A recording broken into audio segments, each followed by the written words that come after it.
Blog Talk Radio.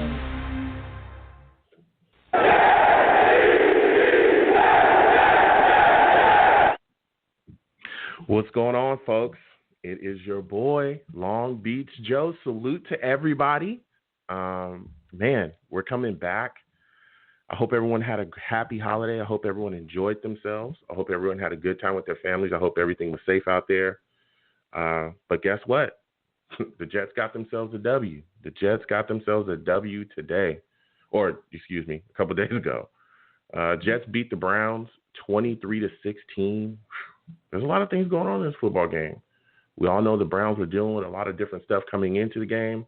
The Roro, as everybody knows, the situation. But the Jets were able to find a way, and things look good, particularly defensively. The Jets looked really good. They looked really good. A lot of pass rush, a lot of guys getting after it. And there's a lot of things that have come about too, rumors since then. So we're going to go ahead and get into it. But listen, I'm the man of the people. I'm here for the people. Let me shamelessly promote my Facebook page. Everyone go on Facebook, search The Long Beach Joe Show. Like that page. My content's up there. Go ahead and give it a listen. Message me. I'll message you right back. I love going back and forth with folks about this football team. Also, leave me some feedback. I love hearing about you folks think I do here on The Long Beach Joe Show. So without further ado, folks, let's get into the show. I'm fired up. I'm fired up, y'all. I'm telling you, I'm hyped. I know some people are extremely upset. The Jets got themselves a W against the Browns. We got some callers on the line already. I will be coming to you folks very quickly. But, hey, look, the Jets got it done. The Jets got it done, man. They got it done. You looked at the situation coming in. We all had questions about, how the Jets were going to handle things. What were they going to be able to do offensively? Defensively, we had some questions. And the Jets showed up and showed out. Offensively, I thought the Jets looked pretty good. Sam Darnold, I think, was very solid in his football game. He played a very clean game, no turnovers. The kid went out there and did what it took. He did what it took. And I really enjoyed his play. He made a lot of very solid throws in this football game. Particularly, there was one throw he made in between some linebackers that I thought was amazing. I thought it was completely amazing. He really threaded the needle, got it in there, and it was a really solid throw. There was other guys as well on the team that made plays. Jamison Crowder offensively, I thought looked, really good in his football game. He made some plays too. He was a guy, he threw a touchdown to Barrios. I think it was like a 43-yard touchdown. So guys were out there doing what it took. And the only thing I didn't like offensively was I was hoping that we would see more of the young guys. We've talked about this on a weekly basis, how, we hope the Gays would get the ball in the hands of the young guys more often. But, we didn't necessarily see that in this game. But Gore, again, he went out as well, with a lung contusion. So he missed, a bit of the game. But, man, just offensively, I thought we were solid. Another thing I liked as well offensively, Chris Herndon, he made some plays. He had a TD in this football game. I know the Herndon boys, they're going to be all over me. But, he's made some plays in the last two games, so I'm going to definitely give him, his credit. Rashad Perryman, I thought alligator armed the ball. I didn't like that much at all. But we had things, going pretty well offensively. I thought we were decent. Defensively, though, is what I was really proud of us. I thought our defense was phenomenal. Our pass rushes was unbelievable in this game. John Franklin Myers, I thought, played well. Terrell Basham made plays. They were all over Baker Mayfield. They forced him into some turnovers, too. Really like what we did. We really, really got after it in this game. There was one garbage call that I almost lost it. When Fadu Kasi got that roughing the passer call, I almost threw everything that I had in front of me at a wall because it was crazy. The man had his arms out and his chest open, and he literally chest bumped Baker Mayfield, and they gave him a ridiculous call, ridiculous. But, another thing, again, our defense, I thought played solidly. Bless Austin, got that pass interference call, but it is what it is. We get a call from him weekly. But everything else, I thought Bryce Hall played well. So we made plays there. Marcus May played well. So guys were out there doing their thing. But special teams, particularly Ficken. Oh, my goodness. This guy Ficken is terrible. All right, we're definitely going to be looking for a kicker in the offseason. Goodness gracious, he misses field goals. Then he kicked right after we were trying to really close the game out and put the Browns away, he gives them excellent field position and kick the ball out of bounds. It's like, come on, dude. You got to get it together. We've got to look for a new kicker. We've got to. This offseason, we've got to. We had so many issues. If it wasn't Ficken, then it was Castillo with his nonsense, his issues, missing kicks. I mean, this is ridiculous. But, again, the dominance from the defense I thought was very solid. And, again, a lot of guys that I think we can go forward and build with. So I really, really like what we did there defensively. And now, we all hearing it. The rumors are coming out that Chris Johnson has informed many people within, the Jets' internal, front office that he's going to fire Adam Gase at the end of the season. Hey, it is what it is. You know what I'm saying? It is what it is.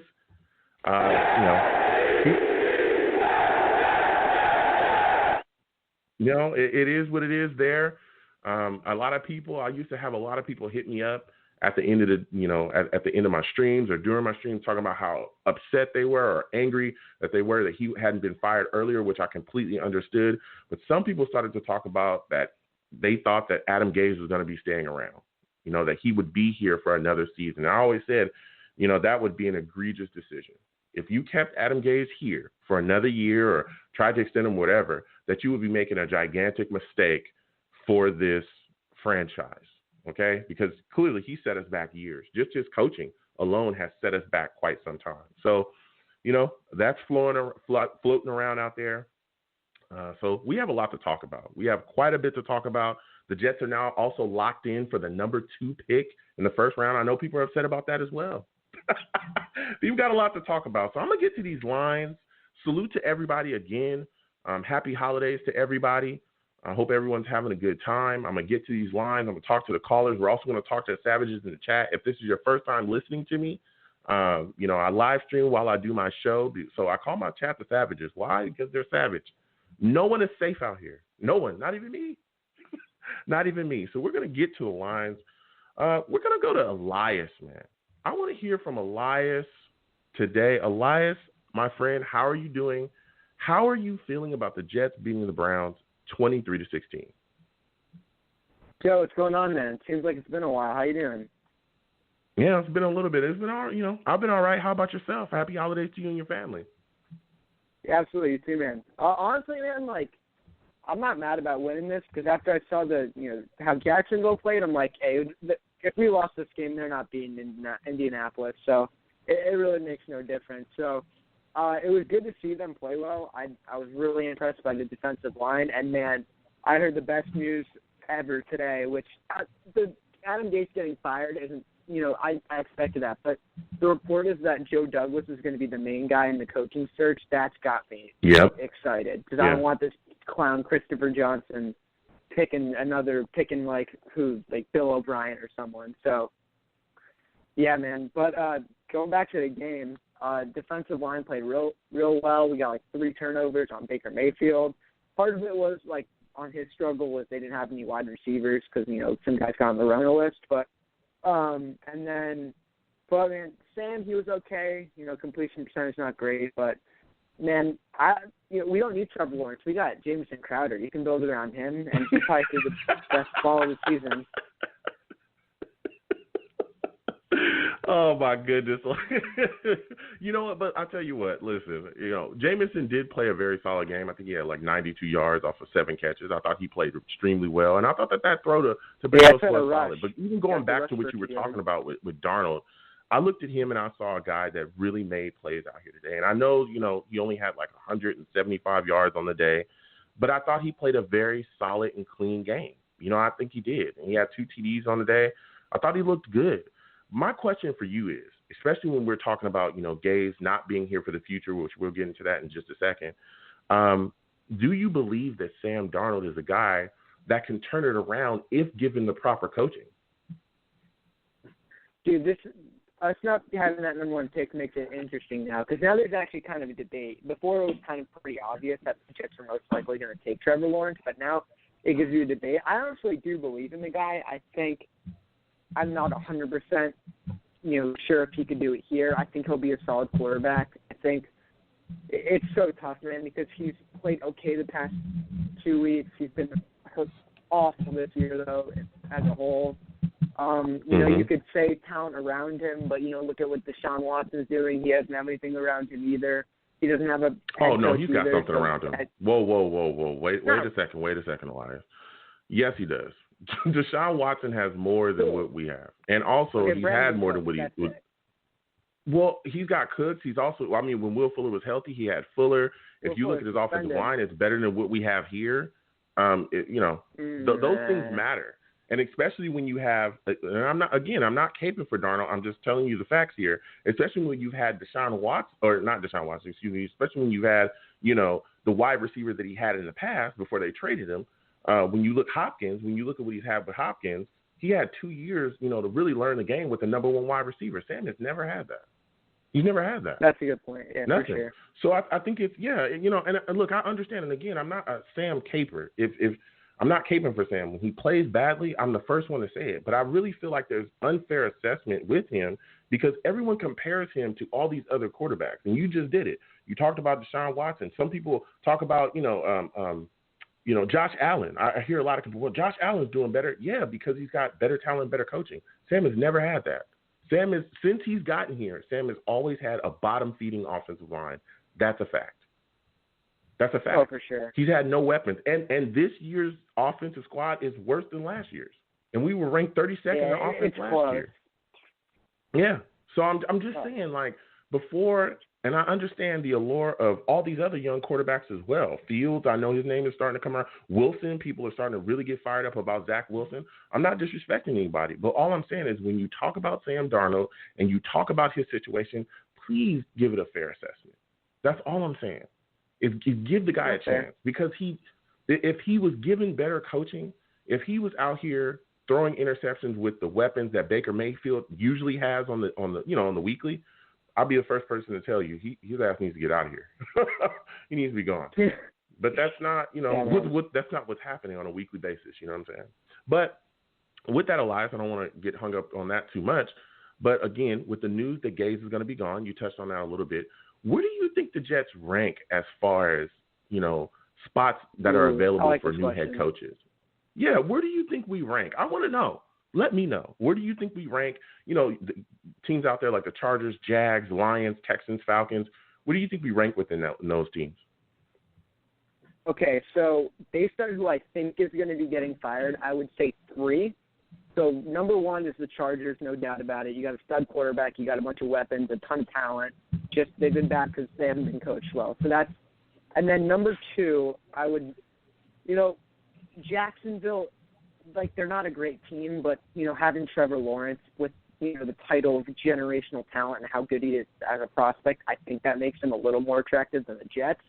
Texans, I don't think are an attractive spot at all. You get a stud quarterback, but you don't have a first-round pick, you don't have a second-round pick, you don't have any salary cap space, you have a bad roster too.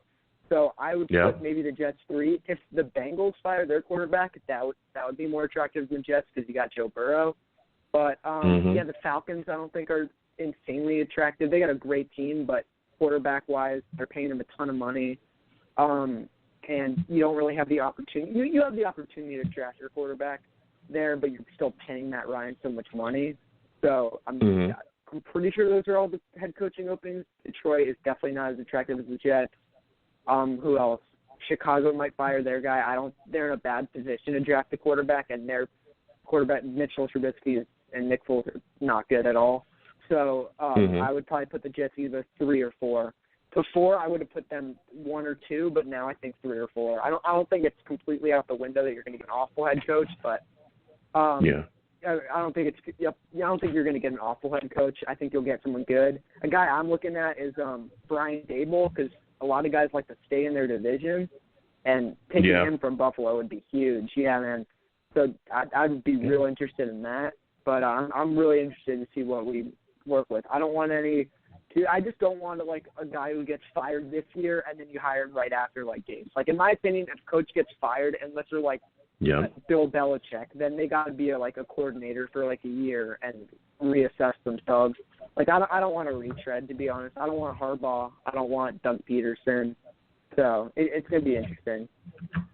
Yeah, it is. I mean, there's a lot there's a lot that's going to be going on and a lot to talk about. I mean, like you said, I kind of see it there as well as kind of that maybe 3, possibly 2, depending on how you look at things. Because I know some people talk about the Jags and their ownership, and they're not necessarily like excited about what they're doing or what they've done in the past as well. But I think we're up there. I think we're higher than a lot of people want to rank us. And especially when you talked about, and that's what I was going to bring up too, the Texans situation. Everyone goes, well, they got Deshaun Watson. Well, yeah, but they also have issues with the salary cap and the floor is lowering. And then, like you said as well, the draft pick, they don't have much.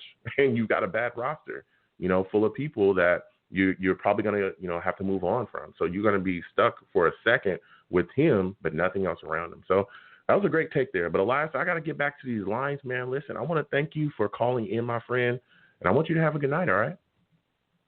Absolutely, man. You too. And you have a good one. Whew, Elias calling in with the fire. I'm going to keep banging to these lines. Salute to everybody. Happy holidays to everybody. I want to thank everybody for joining and watching. Everybody's talking about, listen, my eye, for those of you that are not watching the live stream, if you're listening to me on Blog Talk Radio, my eye's a little swollen here. It is a sty. I have no clue what's going on here, but I'm not going to let that stop the show. That's why I was like, I'm not, I'm not going to hide. It's a sty. It was smaller than this. I don't know what happened. I woke up. It was crazy. So it is what it is, but I'm not going to let that stop me. You know what I'm saying? We're going to keep it rolling. We're going to keep talking about these Jets. We're going to keep talking about what we have coming up for the future. So I'm going to get to my next caller. I'm going to go on. You know what I'm saying? I'm bringing Chris on. We're going to talk to Chris. Listen, Chris, first off, I want to thank you for calling in, my friend. I want you to give me your thoughts on the Jets beating the Browns 23-16. Well, hello, Joe. For your eye, I wish you a speedy recovery. I hope you had a good holiday and a good vacation. Yeah. Now for your question. There are two sides of this. I'm happy on one side, but I'm kind of disappointed on the other, and I'm gonna get to it why. I'm happy that they won, for the players to get used to the winning. But the reason I'm disappointed is because I wanted them to lose because it has nothing to do, and here's why I don't want to confuse anybody. The reason I wanted them to lose is not because of the draft pick. Considering I'm not a fan of draft picks, I don't trust them. It never works well. Okay. I wanted them to lose because to send a message to coaching staff and ownership that we, and you should agree with me on this, that we as Jets fans are tired of the way the culture has been in the past couple of years, maybe a decade, and we want to change in the team. That's why by losing, it'll send ownership a message. That's pretty much why I wanted them to lose. It has nothing to do with Trevor Lawrence. It has nothing to do with draft picks, nothing like that. But that's the main reason. Okay, well, hold on a second, Chris. Again, listen, I want to thank you again for calling in. I look at the situation. I hear what you're saying. You being frustrated, you're being upset with the way that the culture and everything is, but you can win and still change the culture, right? Like, look at this situation. We just beat the Browns. Right, we beat them 23-16. We got the job done, and reports are flying that we're going to fire Adam Gase, and that they're going to allow Joe Douglas to pick our next head coach. Is that not changing the culture? Because one of the big reasons why we were losing, one of the biggest issues that we had, in our locker room period was Adam Gase. He even ran off players while he was here. We talked. Jamal Adams came out and talked about him. Quincy Enunwa talked about issues they had with him. There's been multiple players that have popped off and talked about things. So we're getting rid of one of the guys one of the biggest problems that the Jets have, and we're going to hire a new guy that's going to come in and be able to set the situation and get the culture together around here to help us turn it around. I mean, isn't that exactly what we're doing now, and we still won? On one side, yeah, I agree with you now that I just heard it. And then the second reason, There's another reason that I wanted them to lose is because the reason, and also I wanted the Browns to win because I'm sure there are Browns fans probably watching you, but the reason was because if the Browns would have won, not only would they have clinched the division, they could have had a first round bye as the second seed in the playoffs because they deserved it. They worked hard to get to where they are now, from being 0-16 to 10-5. If you think about it. Okay. And I think, yeah, I mean, look. And I hear you, Chris, but here's the deal. Here's the deal. When you got to earn everything that you want in the NFL. There is no, hey, you deserve this. There is no, you earn everything. How many times have we gone against teams that we were better than, or we thought we were better than, in the past, and got smacked? I remember last year we played the Dolphins. Should we have? Do they just give away wins in the league? That's not how it works. If you don't go out there and earn every single victory, it is what it is. Especially when, again, this is just for we talk Jets here. Look, you go out there. I don't give a damn if you think you're the greatest thing smoking or whatever you've done, to build your football team to wherever it's gotten. If you do not go out there and earn a win against whatever team that you're going out there, then you deserve to lose. That's it. Right. That's how the NFL works. You got a point. You know what I'm saying? You got a point. Yeah, that's how the NFL works. If you don't go out there and show and prove, if you don't go out there and put the pedal to the metal and take that game away, there is nothing gifted in the NFL. Nothing. So it kind of is what it is there. But Chris, I want to thank you for calling in, my friend. I want to thank you for calling in. Go ahead. Okay, just to conclude, I have to admit, and I didn't see the game, but I did see the highlights. I have to admit, the way that Sam hit that left tackle from the Browns, that was pretty cool. Yeah, when he ran over that linebacker, cool. Yeah, he dropped his shoulder, and I don't want to see Sam do that too much. Yeah, I don't want to see Sam do that too much. Okay, I don't want to see him take them shots too much, but it is what it is. But again, Chris, I want to thank you for calling in, man. Same, my friend. You take care of yourself, all right? Happy holidays. Wish your family happy holidays for me and a happy new year. All right, same to you, my friend. You have a good one. Happy holidays to you and your family. Whew, listen, Chris calling in with a unique perspective.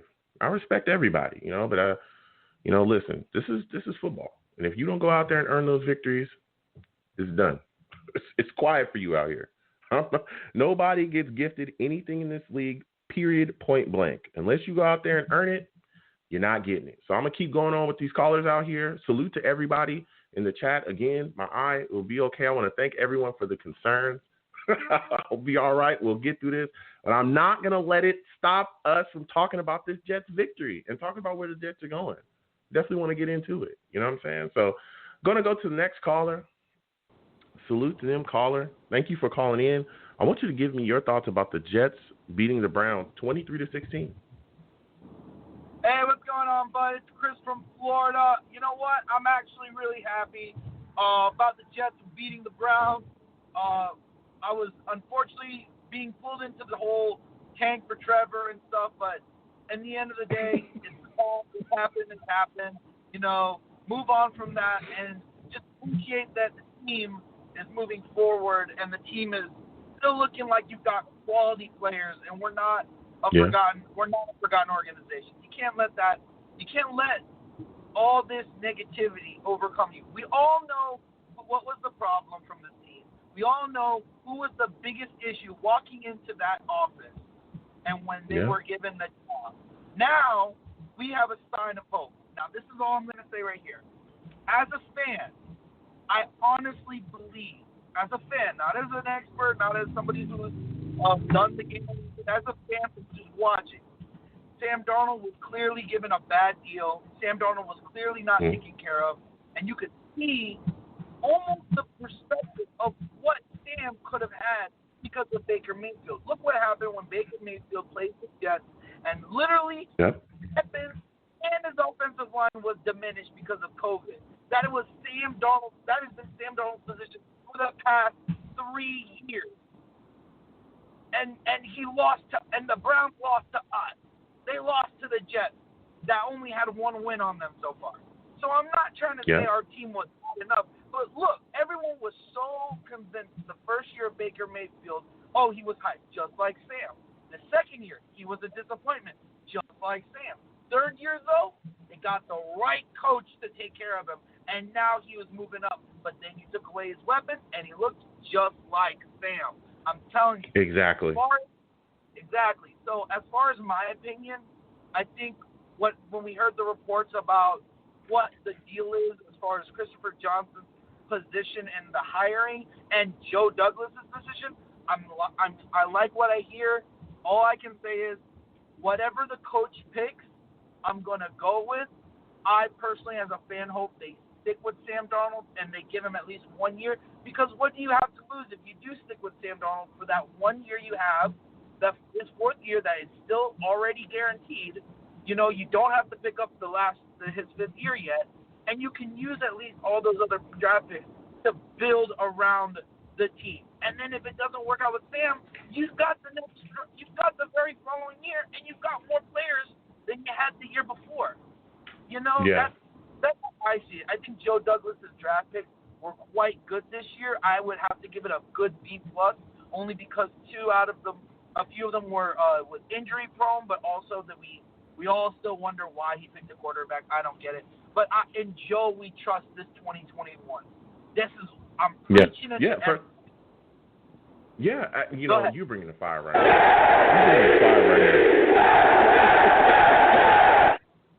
You bringing the fire right now. I mean, you talking that talk. Yeah, listen. I agree with everything that you're pretty much saying. I look at the situation kind of the same way.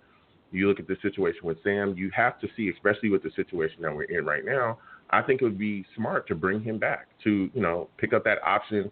And again, you may have him again because I think you might be able to franchise him as well after the year with the option too. But you can pick up that option, continue to build and move forward with that pick, and figure out what you're going to be doing in the future with him. And I like that ideal. I was talking about it before. Even if we had a first round pick, or even if we had the first pick in the first round, I thought it'd be smart for us to trade down and continue to build around him that way. Because like you said, the biggest issue that we've had here has been coaching, and now we're getting rid of the guy.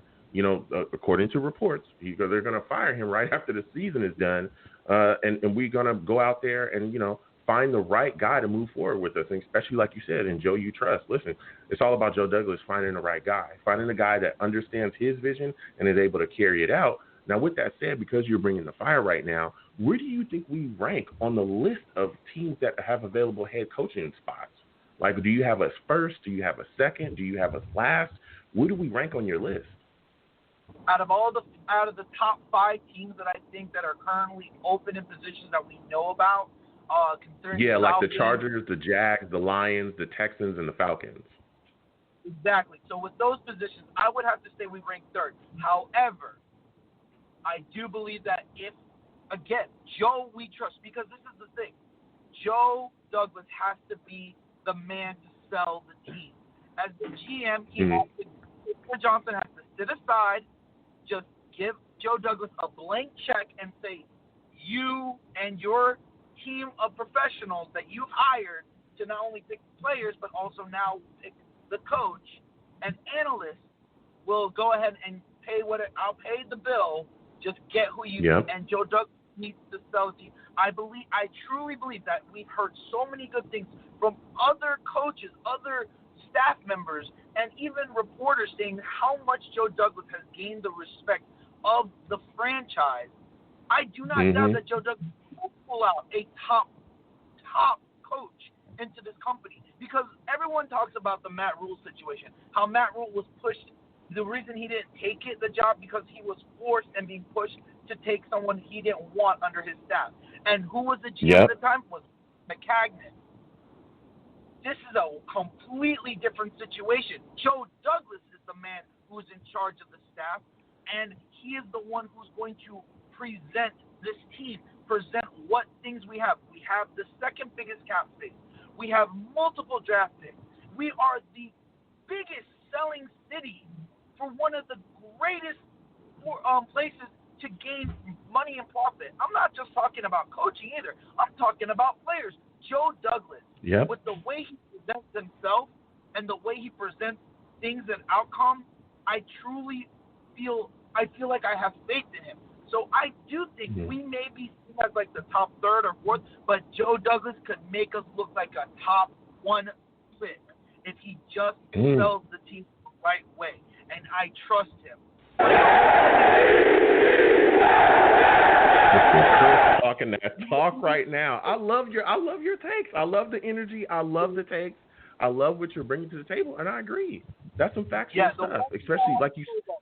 Go ahead. The one thing I want to say though is this: even on Christopher Johnson and Joe Douglas, whichever coach we pick, as long as we're open-minded, I have to have faith that if Joe Douglas trust in the coach, he also has to trust in the coach's decision, because you hire the coach, you're letting him make this team. So if he decides he wants Darnold, I trust in the coach's decision. But if he wants a different quarterback, I trust in this coach's decision.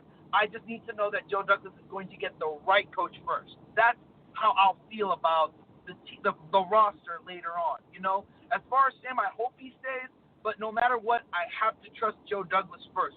Show me that you truly are the man that everyone's talked about, and the man I truly feel is going to lead my team to a Super Bowl. Yo, salute to you, Chris. You're bringing the fire, my friend. It was great speaking to you tonight. You have a good night, man. Oh. Thank you, bro. Jets! Jets!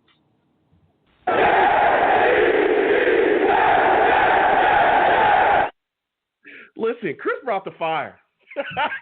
I ain't gonna lie to you. Chris brought the fire. All right. Woo. He touched on a lot of great points. And he brought it. I'm talking about, he believes in Joe Douglas, going forward. He's excited about where the team's headed, and he thinks we're ranked third. I got a big question for a lot of people. And again, if you want to call in, it's 515-602-9639, 515-602-9639. Woo, we got quite a bit of callers. Everyone be patient. I will get to every single person. Before I get back to these callers, I want to go to the chat really quickly. I want to talk to the Savages. That's what I want to do. We got some Savages in the chat. Really quickly, TJ Decker in the chat. Salute to you, TJ. TJ says, now that Gaze is going, I pray the media feast on him Sunday. These beat writers are suckers, and they do anything to defend him, so they have to have insight in the situation. Let the dogs loose and drill him with tough questions. Woo. Woo. TJ also says, what a waste of 2 years and potentially Sam's career. Yeah. And that's what I look at the situation. Again, when Gaze is let go, if these reports are completely correct, when he's let go, listen, we've got to find the right guy. The next head coaching hire, even though we're talking about players constantly, even though we're constantly talking about, all the things that we have going on with the draft upcoming, free agency and all that stuff, one of the biggest decisions the New York Jets are going to have to make going forward is who's going to be the next head coach of the Jets. Because that changes everything. Because you also got to think the head coach also changes some of the players you may want. Do they fit his scheme? Do they fit what he wants to do? How can he utilize their skill sets? Is he even good at utilizing skill sets? Look what happened with Adam Gase, right? There were guys that we thought, Sam Darnold, guy that we thought, hey, he looks good. We know that he doesn't necessarily have the greatest offensive coordinator, in Bates, but once we move on and they bring in Gase, he looks nothing like the quarterback that he was before. Nothing. He looks like a check down Charlie. So it is what it is. We're going to keep going. We're going to keep going to these calls. We're going to get right back to it. Got quite a bit of callers. Everyone, please be patient. I'm going to my guy. I think this is Val, man. I think this is my dude, Val. That's what I think it is. You know what I'm saying? Val, is this you on the line? Are you here to talk to me about the Jets beating the Browns 23-16? Is this you, Val? Happy holidays to you and your family. What are your thoughts on us winning this football game, man? Happy holidays, Joe. First, I need to hear that JETS chant real quick.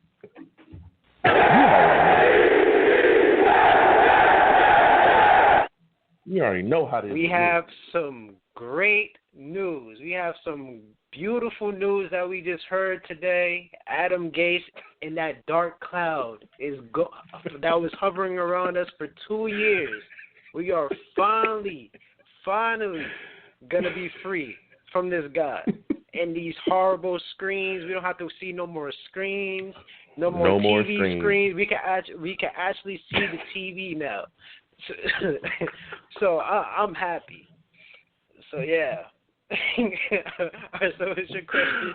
I just have to get that out of the way. Before we get in there, first off, again, thank you, Val, for calling in. Salute and happy holidays to you and your family. But I want to let's touch on the game first before we get into Adam Gase. I really want to talk to you about what we saw out there. What were your thoughts about the defense and how they attacked Baker in this football game? I thought our pass rush was phenomenal. How are you feeling about Nathan Shepard, Basham and John Franklin Myers, those guys getting after it?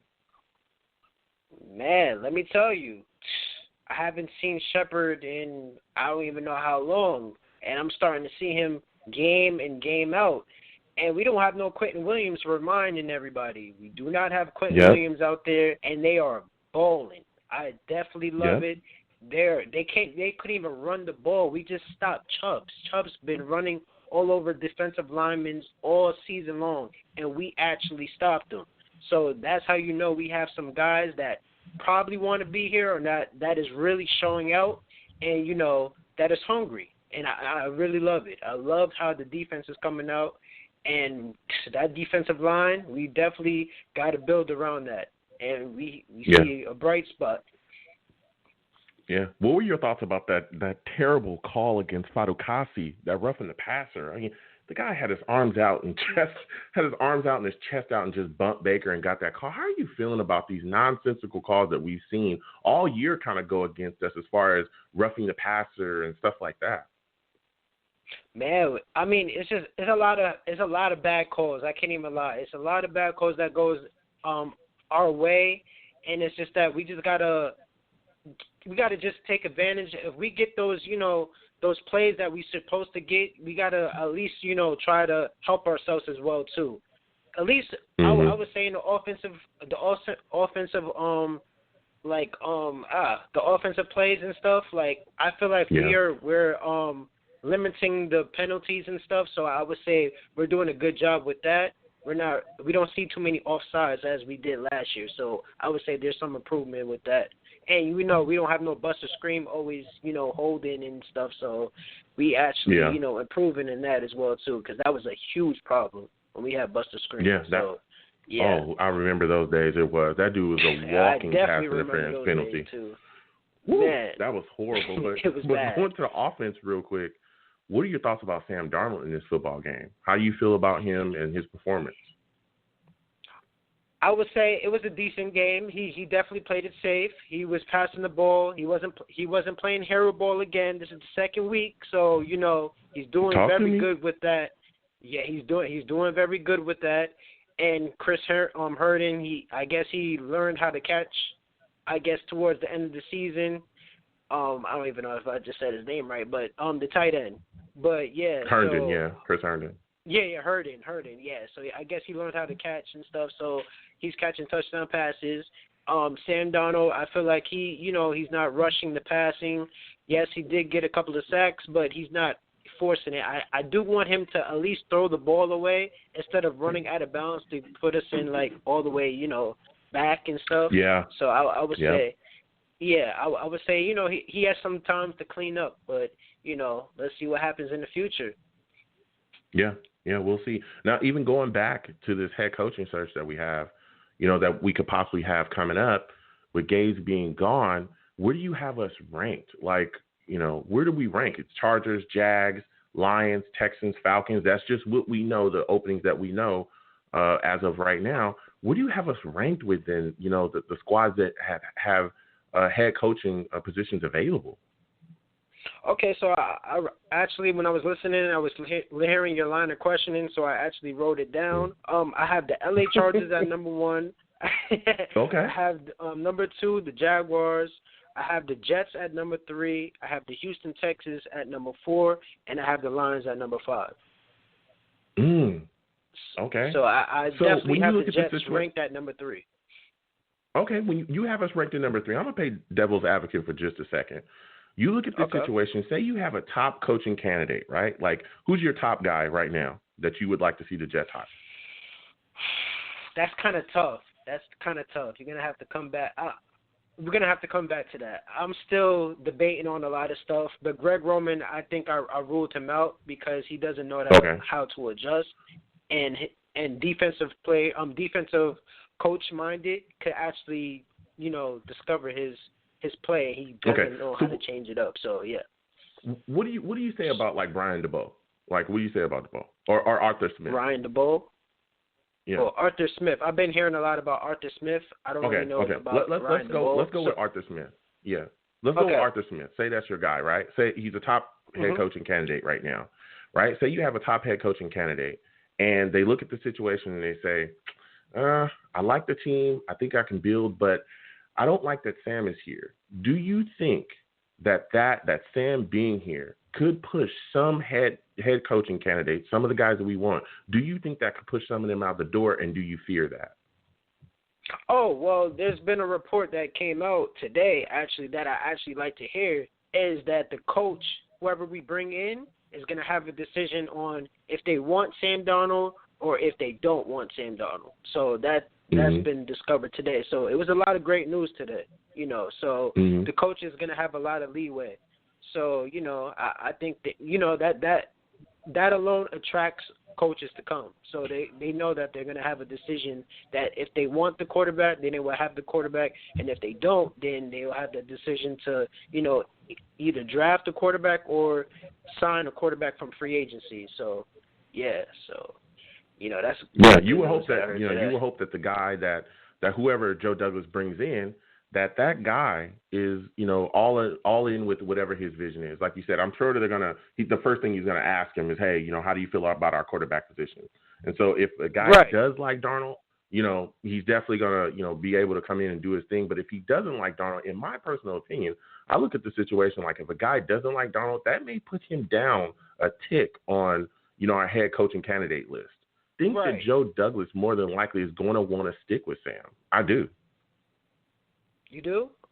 I mean, yeah, I do. Yeah, I do because the thing is, I mean, he definitely, because sometimes his words is kind of shaky. Like you could believe some things he says, and then you can't believe some things what he said because, you know, with the whole offensive line last year that we had with the Oakland, I forgot his name, KO, and he kind of, you know, didn't hold his word with that as well. Yeah, he didn't hold his word with that. And, you know, so I would say it's a business.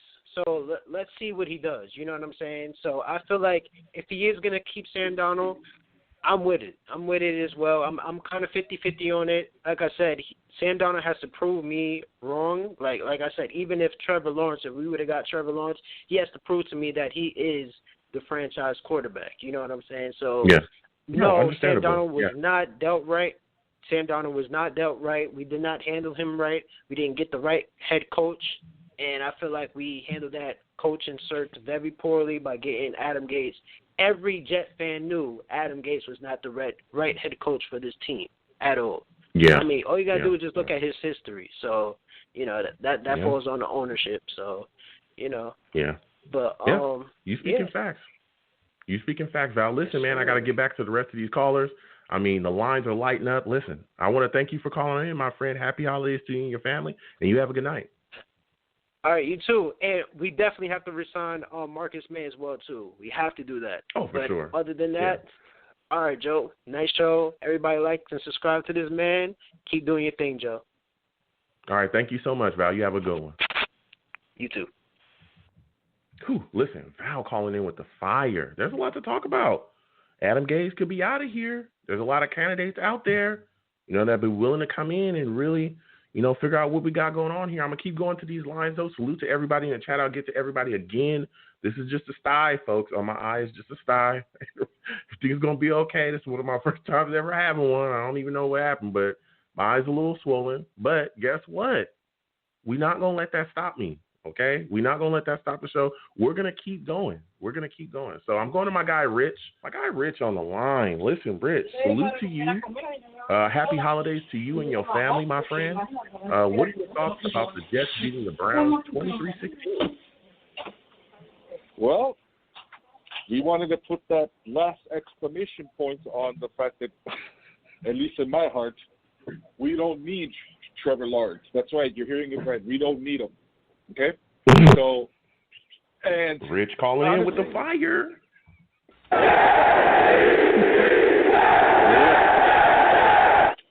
Rich like said that. Rich called in and said, we don't need Trevor Lawrence. That's what he said. Go ahead, Rich. So, Jacksonville, where your ownership is just as dysfunctional as the Jets, I don't know why more people don't bring that up. You can have Trevor Lawrence, do what you want with him, and continue to watch the other teams around you win the division every year.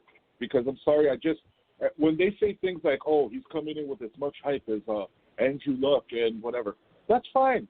You're still going to the crappiest team in the NFL, record-wise at least. you're not one man that could just save a whole franchise.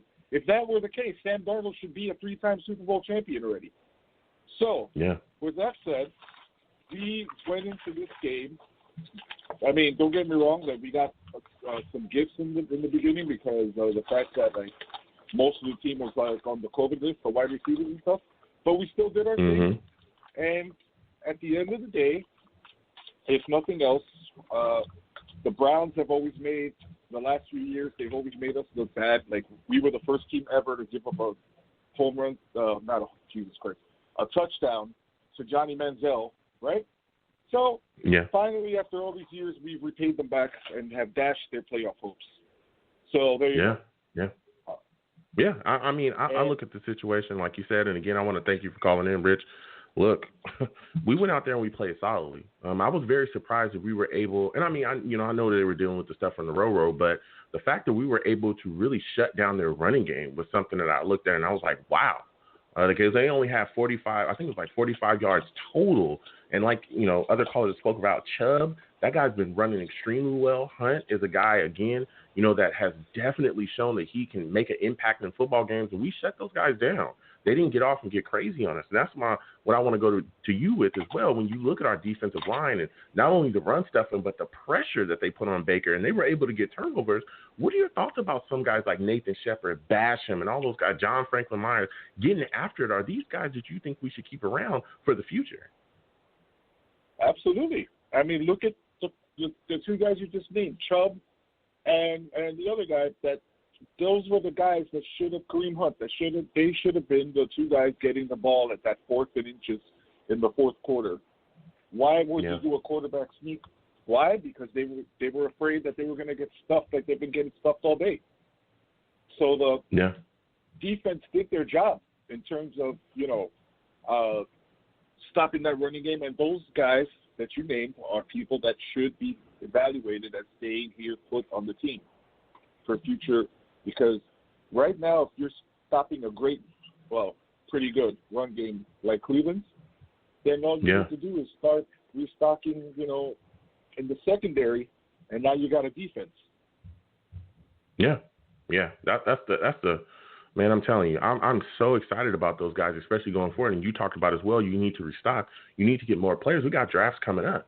And we add a pass rush. And again, we did all this stuff with Quentin Williams out. We all know that he's on IR right now for the rest of the season, dealing with the concussion and neck injury that he has.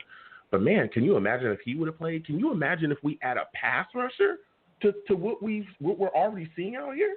Like a legit pass rusher in the draft? It'd be crazy, man. It'd be completely crazy. But I want to go to this head coaching situation with you, Rich, because I know you got a lot to talk about here. Listen, Gage, the reports is he's gone.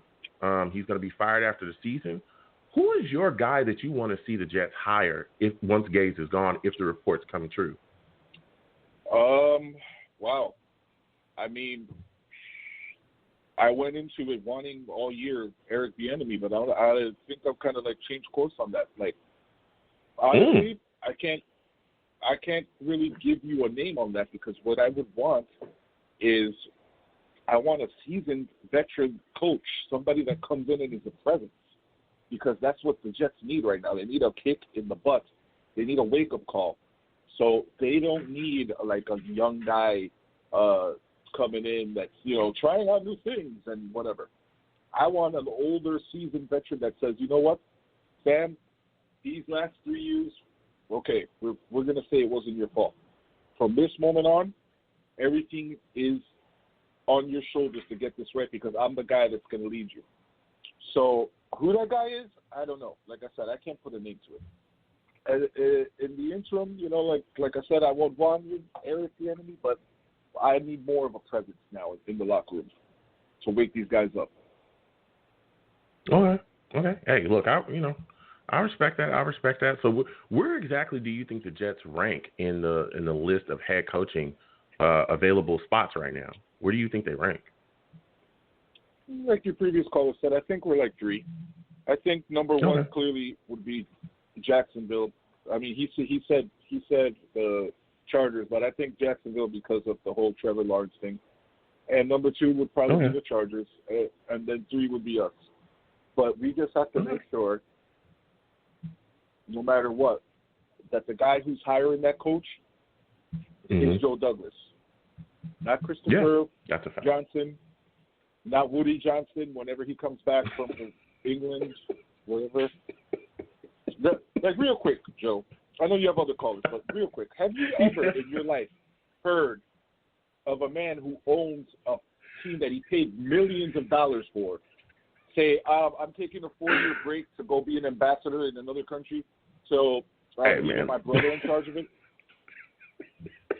What kind of man is that? It is what it is. It is what it is, you know.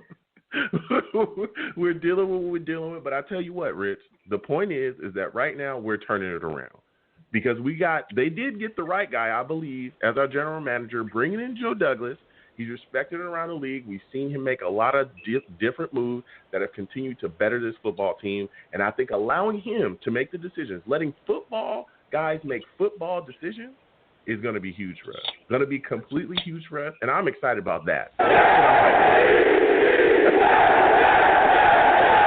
That's what I'm hyped about, you know what I'm saying? So, again, Rich, listen, I got other callers I got to get to. Salute to you, my friend, and thank you for calling in tonight. Thank you. Happy New Year, and I will see you next year because I can't wait for this one to be over. Jesus. All right, Rich. You have a good night. Rich calling in with a fire. I'm going to keep going to these lines. Salute to everybody in the chat. YGE Zay, there's my link tree. You can go there and check out my YouTube. Again, everyone that checks me out, you know, if you're watching the live stream, my YouTube is Long Beach Joe Jets. Long Beach Joe Jets on YouTube. You know, you can check me out on there and watch my entire live streams. But listen, people calling in with the fire. I'm going to get to everybody. I know I got quite a bit of callers. We're going to keep on going, keep moving. Again, people, this is a sty. I know everyone's concerned. Don't worry. I'll be okay. It's going to go down. You know, it's my first time, one of my first times dealing with it. So it is what it is. But I'm not going to let that stop the show. We're going to keep on rolling. So I'm going to go to my guy Steve next. Woo! My guy Steve on the line. I want to talk to you today, Steve. First off, happy holidays to you and your family. Thank you for calling in. Give me your thoughts on the Jets beating the Browns 23-16. How are you feeling about that, Steve? Well, first of all, Joe, I'm very, very happy that you wanted to wish me a happy holiday. But you know, I felt really good about that win against the Cleveland Browns. I mean, listen, I know Cleveland had some issues, you know, with the whole thing with the COVID-19 situation. But you know what? It's okay. The Jets went in there. They took care of business. They got the W. But here is the thing. That's just not the only best part about what happened today. The best thing that happened today was reported on the WFAN radio show. And it was reported that finally Christopher Johnson finally has a brain and realizes that Adam Gase is not the right person for the job. He should have been fired during the regular season, but Christopher Johnson gave him chance after chance after chance after chance. And let me tell you something. Having Adam Gase being fired at the end of the season is like 1,000 pounds getting off of Jet fans' backs. It's like carrying a big sack of potatoes on your back, and literally it's like, the release is gone. Like, it just feels so good about it. And before we continue to talk, in the words of Vincent Kennedy McMahon from WWE, Adam Gase, you're fired!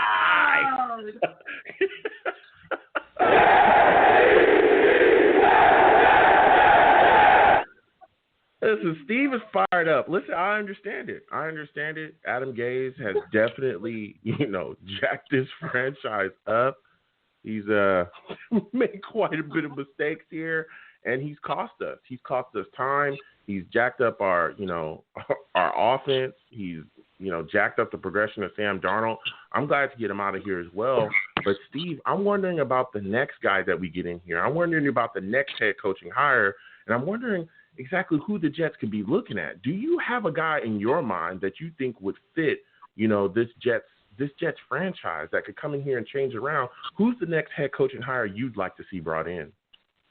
Okay, So here, that is a great question, Joe. There are so many names that I thought of. And I know a lot of Jets fans are saying Eric Bieniemy because of his style in Kansas City.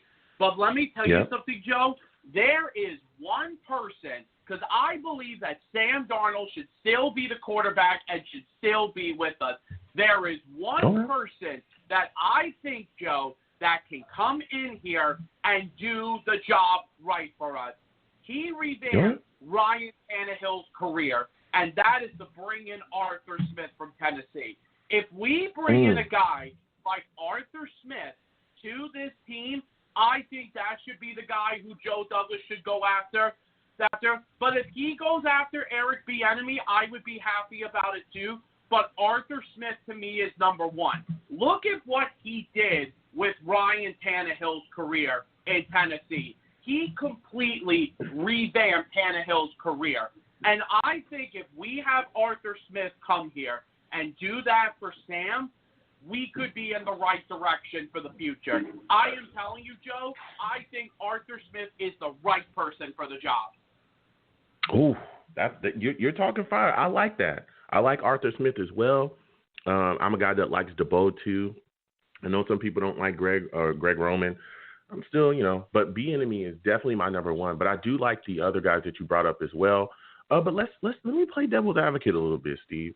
What if Smith comes in and says, you know what, I think Sam Darnold is a solid quarterback. I like him. I like some of his skill set, but I'd rather have a guy like Zach Wilson, or I'd rather have Fields, or I'd rather have, another quarterback named in the draft. Does that keep you from hiring Arthur Smith if he's not excited about Sam Darnold? I mean, it could, but you know something, though? Because I think whoever Joe Douglas, because here's the thing, Joe Douglas is the one that loves Sam. And I think Joe Douglas is going to want to keep Sam. And I think if Arthur Smith does look at Sam Darnold and realize what he went through, like what he saw Ryan Tannehill go through with Miami after when Tannehill left Miami, I am telling you, Joe, I think whoever is the guy that does come in, guy who has to come in as the next head coach, has to come in and get this team in the right direction. It's just that, and I do think that Sam should be here, because the thing is, remember, Sam has never had a good offensive line. He's never had good receivers, and most importantly, he has never had good coaching. Sam Darnold needs the right coach for the future. But anyway, I'm going to actually, Joe, introduce you to someone tonight. He's a very, very good friend of mine, also a big New York Jets fan like me. We've known each other for a very, very long time, and we've also have gone to school. This is my friend, Alex Plum. Alex, I'd like you to meet Mr. Long Beach Joe. Hey, Joe, how you doing? What's going on, Alex? How are you? I'm good. How are you doing tonight? I'm all right. Well, Steve has brought you on as well. What are your thoughts about the Jets beating the Browns 23-16, and how do you feel about the reports that Gase is going to get fired? Well, I mean, I'll say this about the Gase firing. It's been a long time coming as a Jets fan. I can definitely see why Jets fans are ecstatic, like Steve, my friend here, and myself. I'm definitely fired up at the fact that Gase is gone now. It feels like a world has been lifted off Jets fans' shoulders. And as a Jets fan, about the win against Cleveland, surprisingly enough, I'm honestly happy that they're not going to finish the season 0-16. I'm definitely happy about that. I've also been kind of, I love the fact that I'm feeling 0-16, but I've been kind of saying, 50-50 about it, honestly. But I'm definitely happy that they're hopefully turning a step in the right direction for 2021, if that makes any sense. Yeah. How are you feeling about Sam Darnold? What are your thoughts about him going into this offseason? Well, I really want Sam Darnold to succeed, believe me. I really do. Because, listen, all the talk about Trevor Lawrence and stuff like that is great. But here's the thing. I do see where Trey's coming from with the offensive line stuff and everything. My dad, who's also a big Jets fan, we live in Westchester County, New York, he's made an interesting point to me saying, even if we were to draft Trevor Lawrence with the number one pick, he probably would have the same problems that Sam Darnold would have right now with no offensive line. That's a fact. Let's put it this way. Any NFL team is as good as our offensive line. Meaning, like, if you have a good quarterback, you need a time in the pocket. and stuff like that to throw the football or hand it up to your running back or whatever, if you know what I mean. You need offensive line to get that done. Yeah, absolutely. I completely agree with you. Listen, I want to thank both of you for calling in. I got to get back to these lines. Steve, salute to you as well as your friend. Thank you for having him come in. Hey, listen, Joe, you folks have a happy holiday. Joe, listen, before go you ahead. let me go, Joe, I just got one thing to tell you. When those news reports came out, how did you feel when those news reports came out? You had to be the happiest Jets fan on earth, like a fat kid getting cake, right? Listen, I saw them and I said, okay, I was happy, but I'm waiting until it actually happens, okay? Because to me, the writing was on the wall. To me, in my mind, I figured weeks ago that there was no way he'd be able to save his job at all, especially with some of the losses that we suffered. But let me tell you something. I'm waiting for it to happen, but I'm really worried about the next guy. That's where my mind immediately went to. Okay, who are we bringing in here next? Who can we bring in to come and resurrect this franchise to turn us around and get us back in the right direction? So that's what I'm worried about, and we'll continue to talk about that on my show as well. But again, Steve, I want to thank you for calling in. You and your friend have a happy holidays. Your families have a happy holidays as well to you. Have a good night. Yeah, you too, man. Bye-bye. All right, bye. Well, listen, Steve calling in. Steve calling in with the fire, okay? Steve don't play no games. And he had a friend, too. Friend called in and brought some fire as well. I respect that. So I'm going to get to the callers. 914, you're going to be up next. I'm coming directly to you. And then 917, my guy, I think it's my guy, Venom G's. We're going to talk to him tonight as well. I'm going to go to the chat really quickly, though. I'm going to get to these savages in the chat, these savages. They're going crazy. Jerry Johnson in the chat. Salute to you, Jerry Johnson. Jerry Johnson says, Mayfield had a taste of Sam's entire career Sunday. A good QB looks trash without receivers. That's a fact. That is a fact, okay? My guy Jerry coming in with facts, all right? I tell people all the time, okay, you want to compare Sam Darnold and, well, he hasn't ascended, Joe. He hasn't gotten better. Well, this has happened. He hasn't had, he doesn't throw for 350 yards a game. And yeah, because he's got one of the worst offensive rosters in the league. You'd look like that too if your offensive line was like 32nd in the league every year. You'd look like that as well. You know what I mean? If you only had a good left tackle and everything else was not that good, you'd look bad. And another thing, and I don't want to get too far ahead while I talk about offensive linemen, I'm very confused with why some Jets fans, I said some, I'm very confused why some Jets fans are against the Jets getting offensive line help in the first round. I'm very confused about that. I have no clue why people keep hitting me on my timeline or anything, saying, oh, no, the Jets don't need to do that. We don't need to take an offensive lineman in the first round. Have you seen the Jets offensive line? Have you? All right? You see my eye right here. I barely can see my damn self. I know they're bad. They're terrible. They're terrible. Everyone outside of Becton has been so up and down, and let's not even talk about the injuries that we've suffered along our offensive line as well. Some of these guys have barely played. Come on, man. Let's get it together. The Jets should absolutely be looking for offensive line help in the first. Whether you take it at 2, because, again, we're locked in with the second pick, or you trade down and take it in, later on in the first round. Like, come on. You got to get it together. I'm going to get back to these callers, though. Salute to everybody in the chat. I will come to you. If you're in the chat talking, we're going to talk. Salute to all the savages. Salute to Dudson in the chat as well. He says, let's hope that Sam is not completely ruined. I hear you, my friend. I hope he isn't either. But I think if you get the right coach in here and turn it around, we can happen. Before I get to the callers, I want to make a really good point.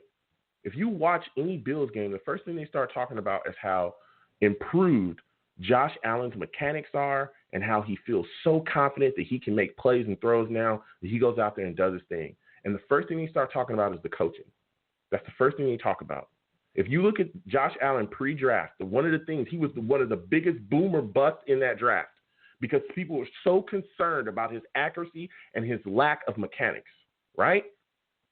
If a quarterback coach or offensive staff can come in and help Josh Allen turn his mechanics around, and fix what's going on with him and make him become a thrower, because that's what he is now. Before he was a running back that could chuck the ball. Now he's actually throwing the football accurately. Then why can't that be done for Sam Darnold? Why can't we get the right coaching staff and the right coaching hire to come in here and help him turn things around, especially when he's being protected and given weapons?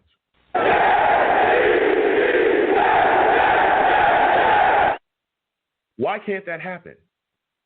Why? I don't understand it. And if you don't think that can happen, you're smoking crack. Stop. That's all I'm saying.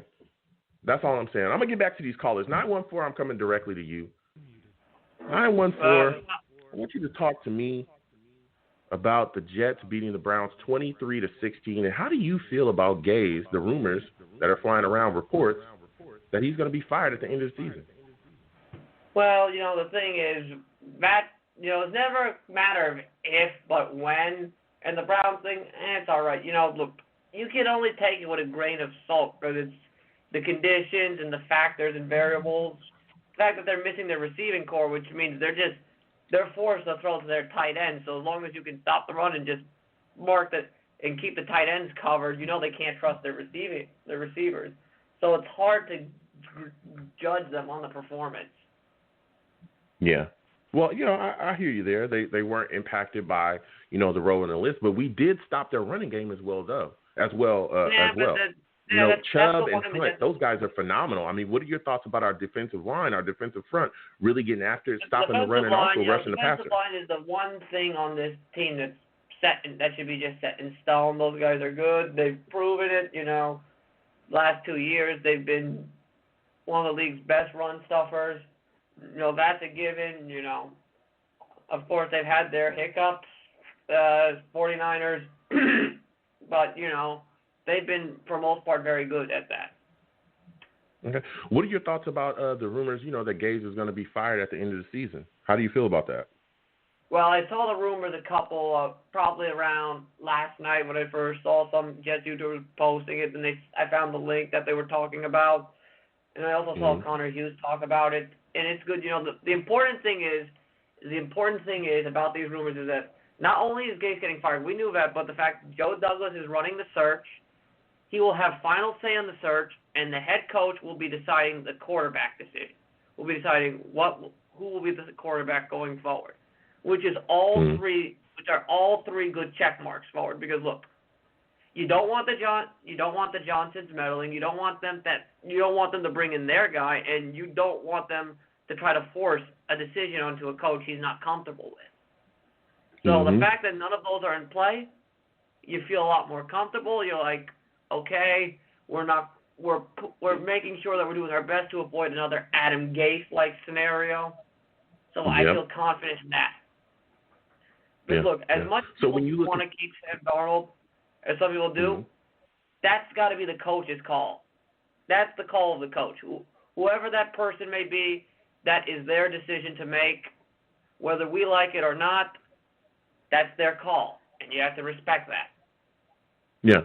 I mean, you do. You definitely have to respect that. But when you look at this situation, if we've also heard from Joe Douglas in the past that he, basically kind of as well came here to work with Sam Darnold, that he was excited about Sam and what he was doing. So I understand it's the coach's call, but say you have a top guy that comes in and you like him a lot, but the visions don't align with what Joe Douglas kind of wants to do as far as building around Sam, if he still wants to stick with Sam, and put weapons around him, and the coach is kind of like, I'd rather take Fields or something. Do you think we pass on a top coaching candidate because they want to stick with Sam? I don't think you can afford to pass on a top coaching candidate because, that's like you can't force it. Like I said, you can't force a decision on them that they don't want. Because that's what got you Gase in the first place. It's not the same exact thing, but the principles are the same.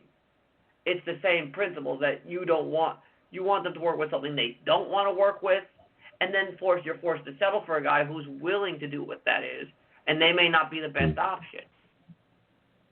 And the last thing this team needs is to be set back. Yeah, absolutely. Where do you think we land on a list of available coaching spots right now? Where do you think we're ranked on that list? that's tricky. Obviously, Jacksonville's number 1. The Chargers are probably number 2. It's a toss-up between us and Houston. Houston does have Deshaun Watson, but outside of that, there's nothing really there to appealing. They don't have the draft capital. They don't have the cap space. All their money's tied into aging veterans who are really not contributing to the level of their pay. So, I mean, it's really hard. Then you also have the Falcons, but they should probably blow it up. And then you've got the Lions, who are Detroit, so it's really hard. I'd put us somewhere. I don't put us at the bottom, but I'd say we're out of the top, just outside the top 3, 4 or 5. So who do you have ranked ahead of us? Well, of course you got Jacksonville. They got the first overall pick. They have more cap space than us, and they also have just as much draft capital as us. And then I put the Chargers. But they have really bad ownership too. They have very dysfunctional ownership. Yeah, that's why I tell Chargers. Don't you think that factors into that? Yeah, but like I said, look, but the thing is, when it comes to ownership, as long as they don't interfere, it's not a problem. As long as they're just sitting on the sideline and signing checks and watching the games, then they're not a problem. Okay. But yeah, like I said, I got the Chargers because you got Herbert there. I mean, they have the talent. The problem is the special teams. I've told a couple Chargers fans that I've said this to, is that, if the Jets clean house with their coaching staff, you guys should definitely look to new coach should probably definitely look to hire Brant Boyer. Mm-hmm. Yeah, but no, the guys I'm looking at at coaches are really like out of Iowa State, Matt Campbell. He's kind of like Matt. He's kind of very similar to Matt Rule in that he can turn the bad program around, and I think the Jets need that executive type of head coach. Okay. Yeah. Yeah. I like to. I know a lot of people have talked about Campbell as well. In the past, we've definitely discussed it. I'd like a coordinator that's kind of already in the league right now. That's why I'm big on Arthur Smith and DeVole and Bieniemy and even Roman as well. But I do respect people that want Campbell. There's also some other college coaches as well that people are looking to bring in as well. So I respect those takes. Go ahead. Yeah, no, I can't wait for next year so much. So I live right next to where the Jets' old training facility was in Peekskill. I am like the moment that I can, I'm going to bury the moment the season's over, I'm burying a vintage Super Bowl III Joe Namath card there for good luck. Oh, I mean, I would keep that card if I was you. I'll get a second one. It is from the 90s, so it's not that vintage. Okay. All right. Well, thank you again for calling in. It was phenomenal to speak with you. Next time I have a show, please call in. You know your stuff, man. Happy holidays to you and your family. You have a good night. All right. Happy holidays to you, too. Bye. All right. Good one. Oh, man, what a call. People are definitely, spitting their takes, and they want to talk, especially about Gaze being fired. That guy is, a lot of reports he's up out of here, okay? Some people are confirming it, that he's going to be gone after the season. There's going to be a lot to talk about, particularly when you look at the situation and search that we have. Because, again, the head coach, he's going to be our next leader. He's going to be the guy to push this thing forward. We got to figure it out. So I'm going to keep going to the callers. 917, I'm coming to you. Then we're going to go 919 and then 917 again. So we're coming to Venom G's first. I think this is Venom G's, my guy on the line. Venom. Yes, sir. How's everything How's everything going with you? What are your thoughts about the Jets beating the Browns, and how do you feel about the reports that Gaze is going to be fired at the end of this season? Yo, I'm happy that Gaze is going to be fired, man. I can't, but I know it's a process, so I gotta believe in Joe Douglas and stick with the process. I know they're gonna do the right thing since it's in his hands right now. So I feel good about that. The game, oh man, it was good just to see them put effort forth. And I know one guy you keep missing out is Basham, man. That guy put on film every week. That Basham is doing his thing week in and week out. I think without him on a couple plays, we would have probably not beat them. So I know he created that fumble on Baker on that fourth down play. So he's been playing big. Franklin Myers been playing big. Shepard's been playing big. So I think they got some building blocks to work with, man. Yeah, they do. I liked, like you said, a lot of the guys you brought up, Basham, Nathan Shepard, Fadu Kasi, who I thought is a guy that we can move forward with too. John Franklin Myers, a guy that's putting on that defensive front is solid, man. We got some guys. All we need to do is find like a legitimate pass rusher, and that will literally just set things really on fire. And again, and something that you didn't bring up as well is Quentin Williams wasn't even playing. So can you imagine the disruption that we could cause with him? Yeah. So I think our defense, the front is looking solid. Go ahead. Yeah, I got one issue though with the whole game plan. How do we have this rookie Mims and not get him no targets? I don't know what's going on with Mims. I don't know if they're putting the coverage on him, but this guy hasn't.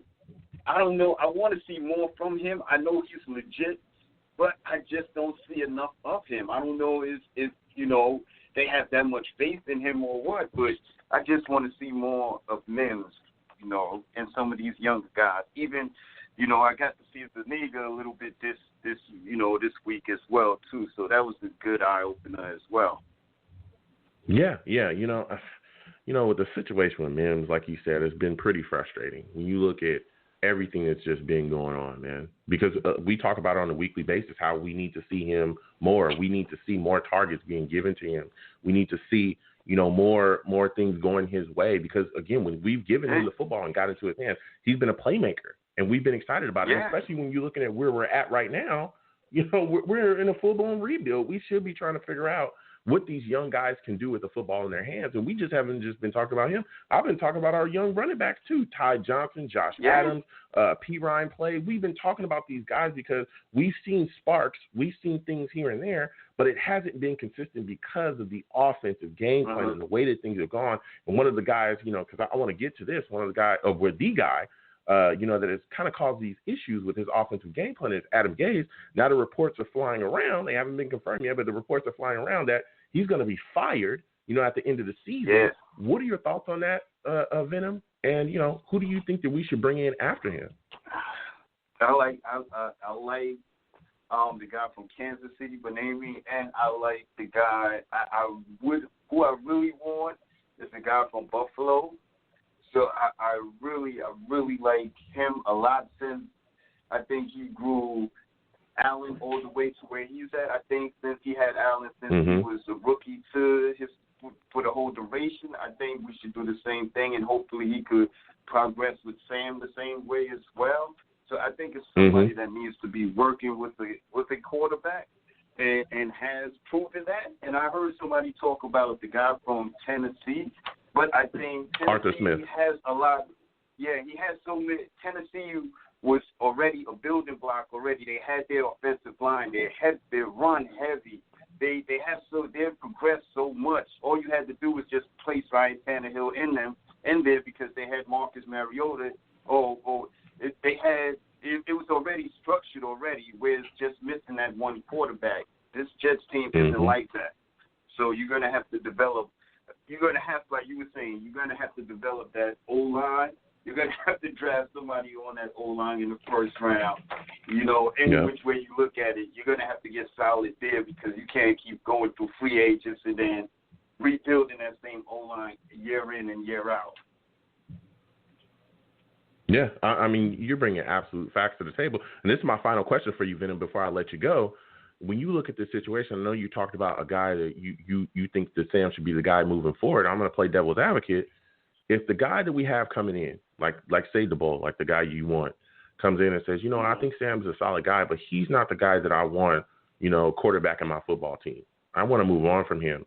Do you think that'll push him down your list to become the next head coach? And do you think that the Jets would still be able to make a move, and bring him in anyway? Where do you think that puts, some of the head coaching candidates if they don't want to deal with Sam Darnold? What if they want to move on and get their own guy? What do you think happens there? I think the consensus around the NFL is that Sam is a good quarterback. I think the position he's been put in and the lack of talent around him the issue.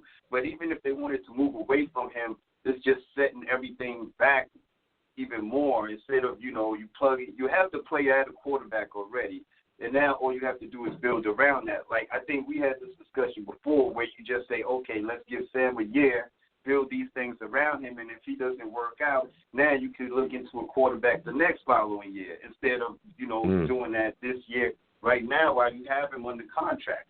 So I don't see the reason to move away. But if they wanted to do that,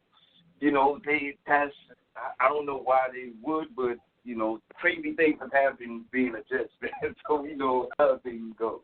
So, even if they wanted to do that, I think they have abundance of picks to work with, so they can do that as well. Yeah. Okay. I just got to know.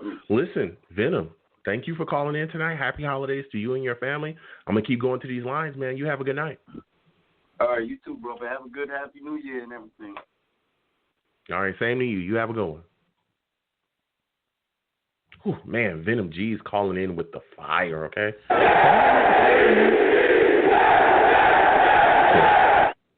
Venom G's calling in, all right? He had a lot of great takes. He want, there's some guys that he wants that's on the line, man. A lot of head coaching candidates out there. A lot of guys that could be looking in, for the Jets to bring in. I'm excited. I'm excited about the future. With these reports flying, that Gaze is out of here. A lot of people hit me up constantly, very afraid that Gaze is going to be here, next year or maybe even 2 years, that they would, have him still here for 2 more years, but he's gone. Said and done. He, according to reports, you're flying around and he's out of here, So I'm going to keep getting to these callers. Next up, caller that I'm having coming on. Listen, I want to thank you for coming on. Happy holidays to you and your family. Listen, I want to get your thoughts on the Jets beating the Browns 23-16. And how do you feel about the reports flying about Adam Gase being fired after the end of the season? Yeah, hello, I can hear you. Hey, man, how you doing? Love the show. This is Mike from Bayshore. Absolutely, you know what? Oh, thank you so much. We were out of the Trevor, sweepstakes, but you know what? If these guys are going to play hard for the next 2 weeks, I'm all for it. So, yeah, we got to move on for it. And you know what? Two Mondays in a row, I feel happy going into work. So not so bad. That's what I'm talking about. And if they beat the Patriots, it's the icing on the cake. We got to have some type of happiness. As far as Adam Gase, good riddance. He should have never been hired in the first place. We had Matt Rule on a silver platter. Okay, we had Matt Rule on a silver platter. Okay, I know a guy that knows a guy that's tight with Matt Rule. You're not going to believe this, but Matt Rule, you're not going to believe this. Matt Rule was a born Jets fan and a Mets fan, a Knicks fan, and an Islanders fan. Whoa! I mean, you had a passionate coach. Yeah. I want a passionate coach to come in and take this job because we all know Urban Meyer. Like he's a genius. He just takes the best opportunity. Okay, and you look at it from a business angle. He's going to take those people in Gainesville all to Jacksonville, which is, not far away. And he's also going to, bring the revenue into London. And if you ever been to a game in Jacksonville, they're the most friendliest drunken fans you ever met in your life. They don't know what the hell's going on. And it's the truth. I mean, if you've been down there, man, they are just so damn happy. That's why they got a damn pool there. They don't know what the hell's going on.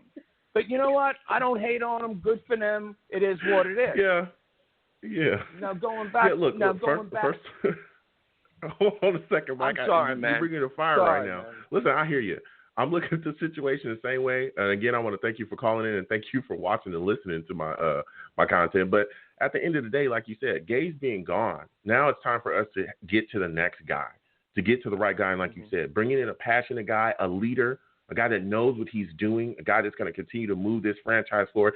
That's what we need to be doing. That's what we need to concentrate on because we could talk about players and all this thing, but I'm telling you, one of the biggest decisions that the Jets have going forward is figuring out the next head coach, getting the right position in here because we saw what happened when you brought a great example up, Matt Rule. We tried to force picking his coordinators, all that stuff on him. He was not having it. He walked away from us because of that.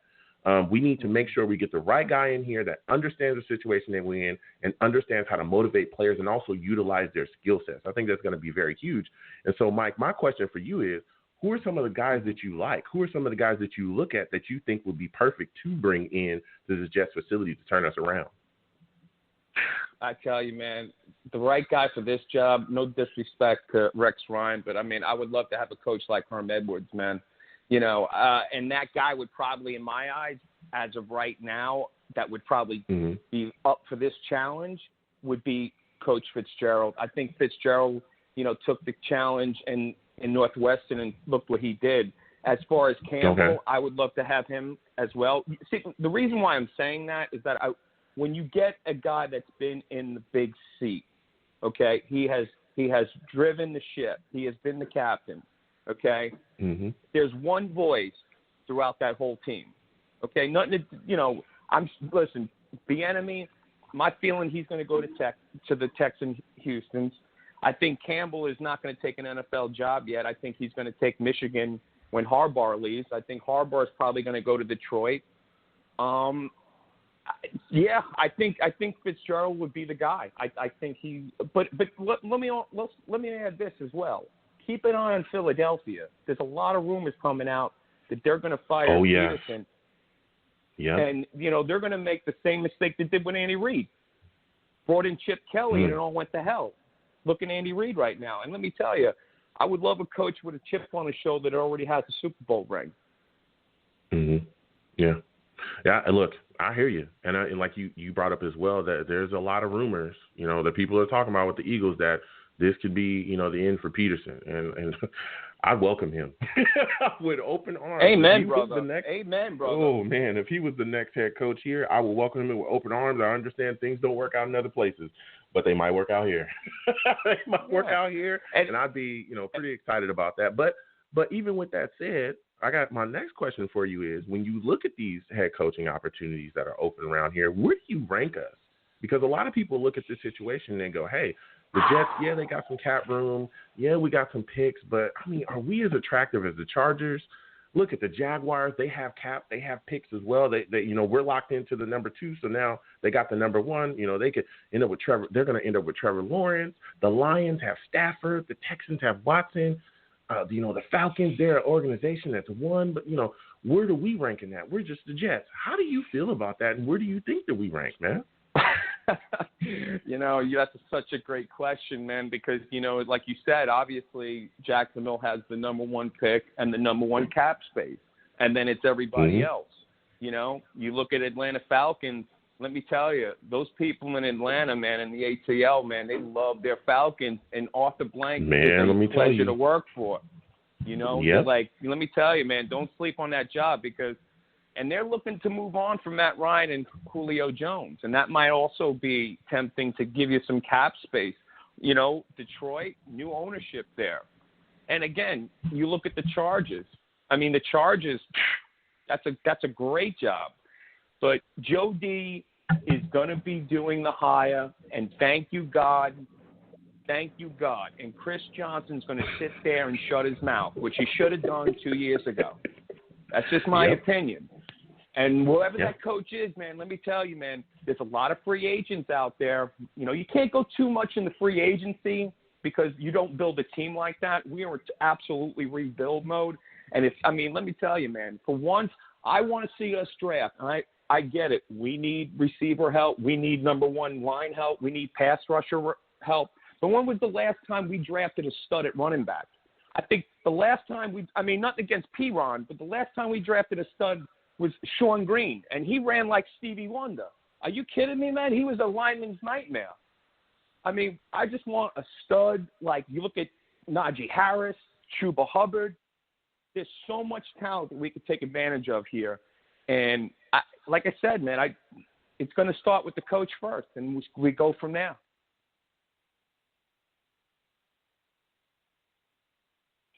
I apologize, folks.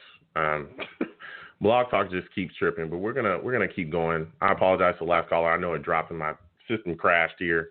Blog Talk yet again can't handle. Again, if the last caller can call back in, you know, I'd love to speak to him again. But we're gonna keep going. I was actually able to recover a caller. We're gonna get to him. Mikey, my guy, Mikey. If you are on the line, if you can hear me, please Give me your thoughts about the Jets beating the Browns 23-16, and how do you feel about the rumors that Adam Gase is going to be fired? Hey, Joe, what's going on, man? Before I answer your question, I kind of got to correct you. My name's Mickey, not Mikey. Oh, I apologize. Mickey, my bad. No problem. I apologize. Mickey, how do you feel about the Jets beating the Browns 23-16 and the rumors that Gase is going to be fired? Honestly, I think the Jets beating the Browns was great. I know a lot of people want the team to tank, but we're a professional football team. I mean, I don't understand how you would want a team that you've supported for so long and spent so much money on their merchandise to actively lose games. It doesn't really make sense. I'm glad that they didn't go 0-16. I mean, that's a smudge in the permanent record that never goes away.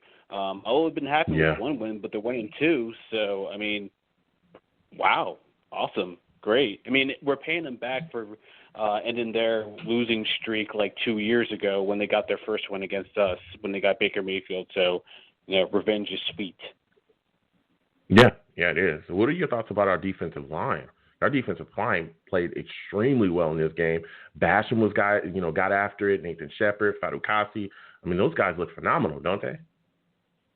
I mean, it's good to see the defense just come alive once Greg Williams was canned, I guess. I mean, you see so much potential in the defense that just wasn't there in the first half of the season. It was almost like watching, maybe not watching a different team, but it was really, refreshing to see everyone just so full of we actually want to win this game. Like, we're not here for the tank. It actually makes me feel like, wow, we actually kind of did draft some players. No one's phoning it in. Yeah, absolutely. I mean, guys are getting after it, man. And again, when you're in a rebuild, the situation like we're in, you want to make sure that you can get guys that you can build with. And these guys look like guys that we can really move forward.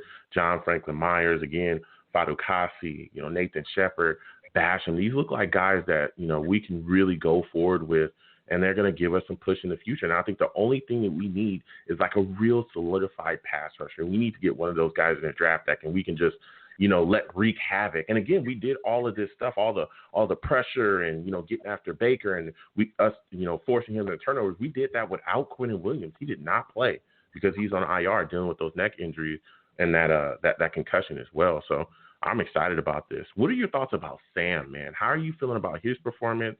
And where are you kind of at with him? Because I know some people are looking at him and saying, I'm ready to move on. Some people are looking at him and saying, I think we should give him another shot. How do you feel about him?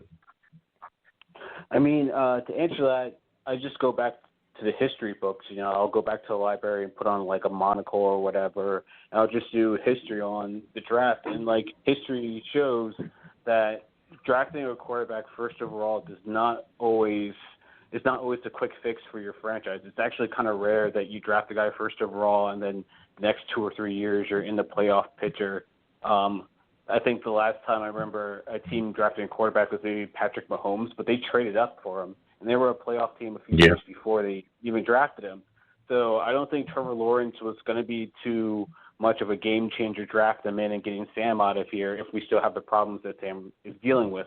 I think Sam is a very capable quarterback. He just hasn't had a lot of support around him, and it doesn't really make sense for us to get rid of him and just put another guy into the same situation that he's in. I think Sam, since the firing of Greg Williams, he's shown that, hey, everyone's starting to kind of count me out. I feel like he's playing with a chip on his shoulder. He's like, hey, I was the man in South California, man. Like, they were ready to put a statue up of me.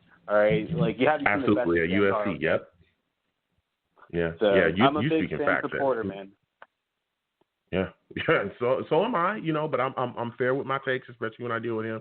I don't like people calling me a homer, I don't like doing that. I'm an SC fan as well. Everyone knows that Trojan, what I'm saying, fight on.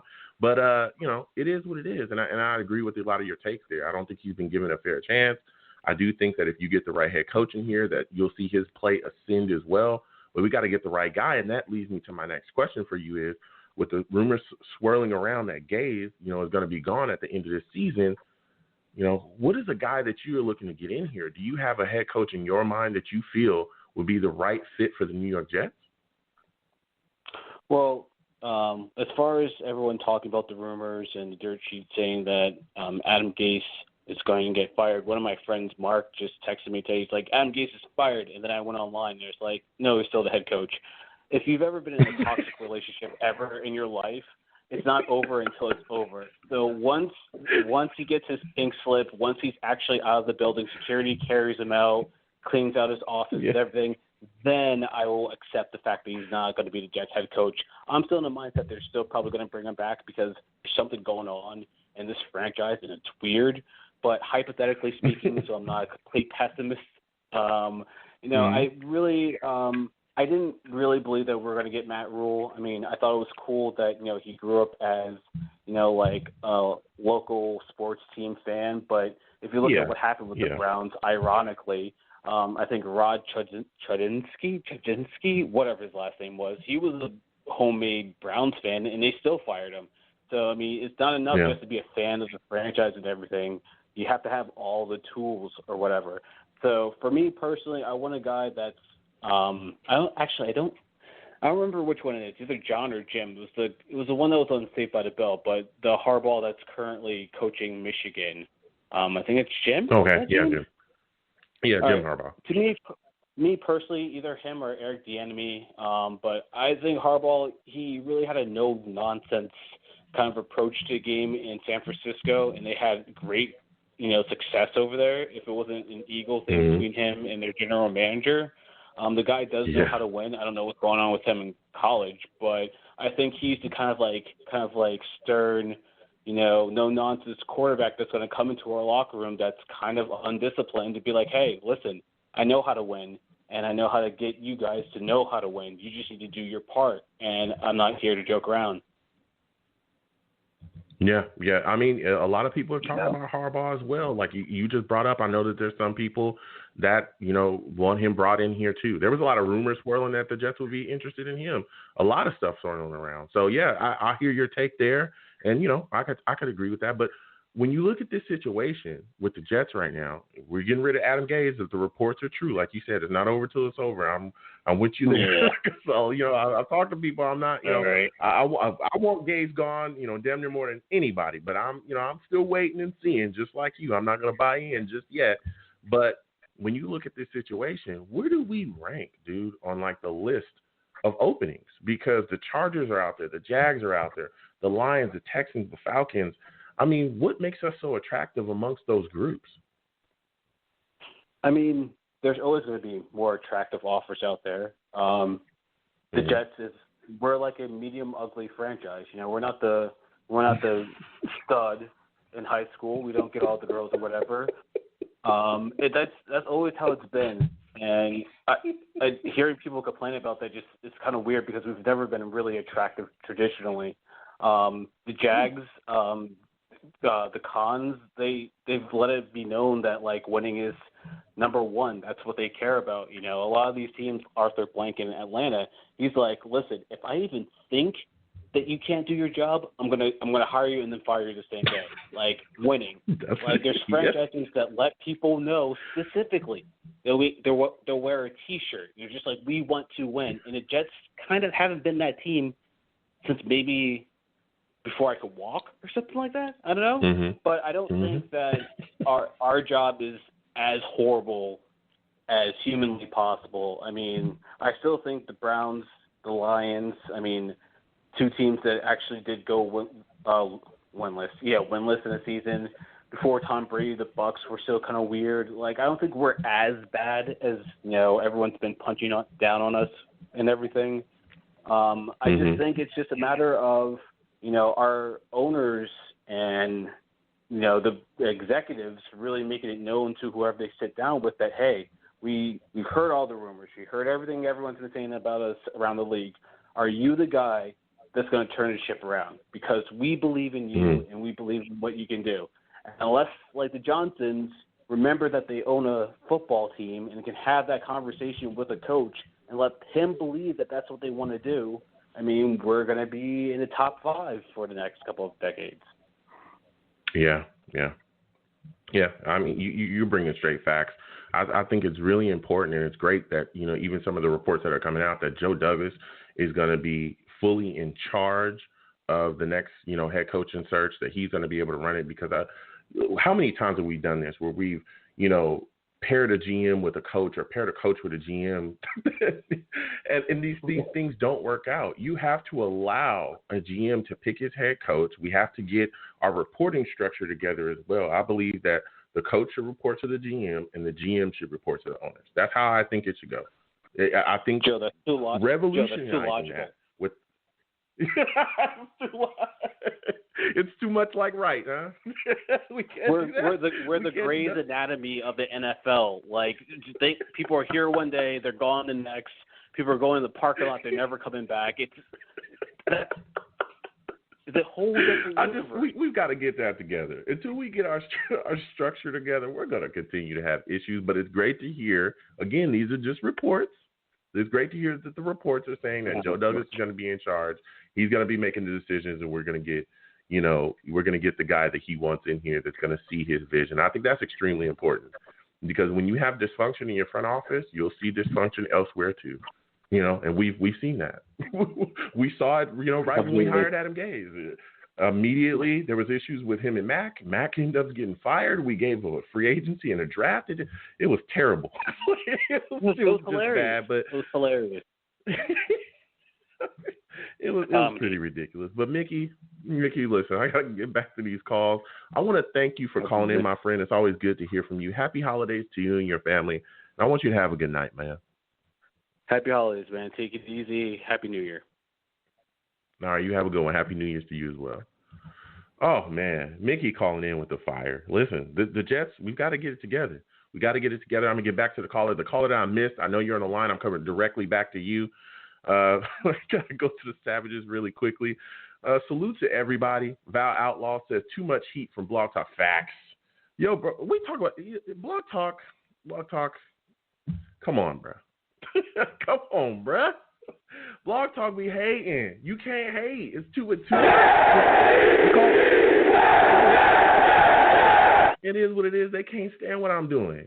They can't stand it. They can't stand the heat from the callers. They're bringing the fire. Move Blog Talk. You guys aren't getting it done. You know what I'm saying? But we'll keep on working. We'll keep it going. There's nothing that can stop it. Blog Talk, the hating for Blog Talk can't stop me. The sty can't stop me. Nothing can stop me. Nothing. We're going to keep on going. We're Jets fans. We don't have another choice. Sadly. We don't have another choice.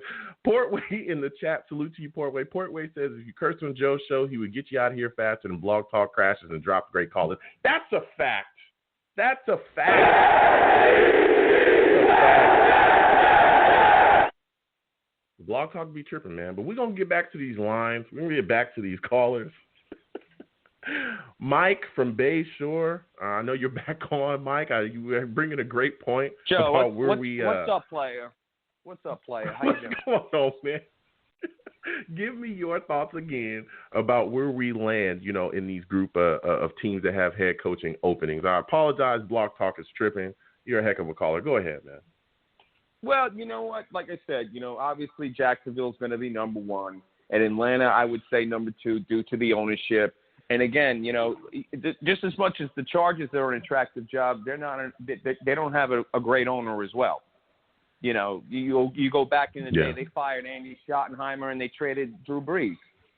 So you got to look at that as well. So keep that in mind. And the thing is, though, if they know that Joe D is making the hire and they trust in Joe. Joe is a meat and potatoes guy. I firmly believe we keep Sam Darnold, because if you really look at it, if you look at it like from this standpoint, okay, without Trevor Lawrence, if Sam Darnold was in this draft, okay, with Fields, Green, the kid from North Dakota, Sam Darnold would still be the top pick. And he's still, people forget he's only 23, Maron. He's only 23. Build around this kid. Get a stud. Do what you can in free agency. Don't break the bank. Don't do a McCagden. Do what you can. Maybe get a Judon. Maybe get a Galladay. That would be great. And also, man, if we trade out of that number 2 pick, man, I would love for once, and I get it, we go offensive line, pass rusher, receiver. But, man, can you imagine if we had a Najee Harris in the backfield? I mean, oh boy, that kid's a beast. and then on third down, slide in P-Ron and draft Chuba Hubbard from Oklahoma State. I mean, can you just imagine that? I mean, and I don't want, there is so much stuff. Go ahead. No, you're bringing facts. I'm big on. I understand people want Harris. He's phenomenal. But I look at the situation. I don't want to go too far into the draft because we still got a lot of stuff coming up. But I look at it like I think our first couple rounds we need to address wideout. Offensive line. I think we need some guards, and if you can get a right tackle in here, I would still do that, particularly after trading down as well too. So I'm looking at wideout, offensive lineman. Hell, I would even go pass rusher. I'm a guy that looks at running backs, and I say maybe I don't know if Nadi's going to be there in the third round, but if he is, maybe third round down, because I still think you can find talented running backs in those rounds. So I wouldn't necessarily take running back before I addressed other things, but Najee's one hell of a talent, though. He is one hell of a talent, and I'm not taking anything away from him. I just think we need so much at so many other positions that I don't think we should look at running back before some of the other issues that we have to address.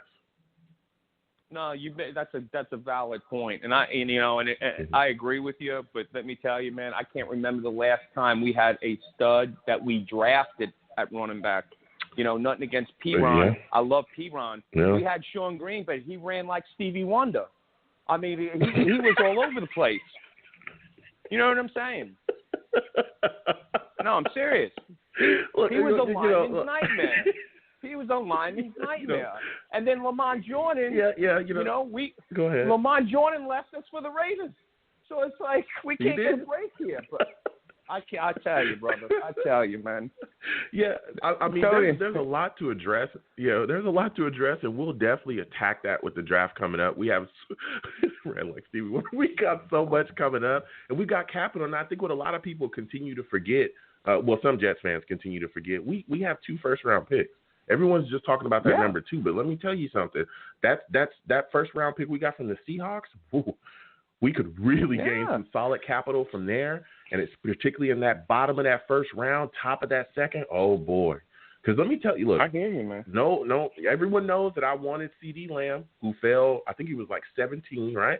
Everyone knows I loved him. He fell to 17.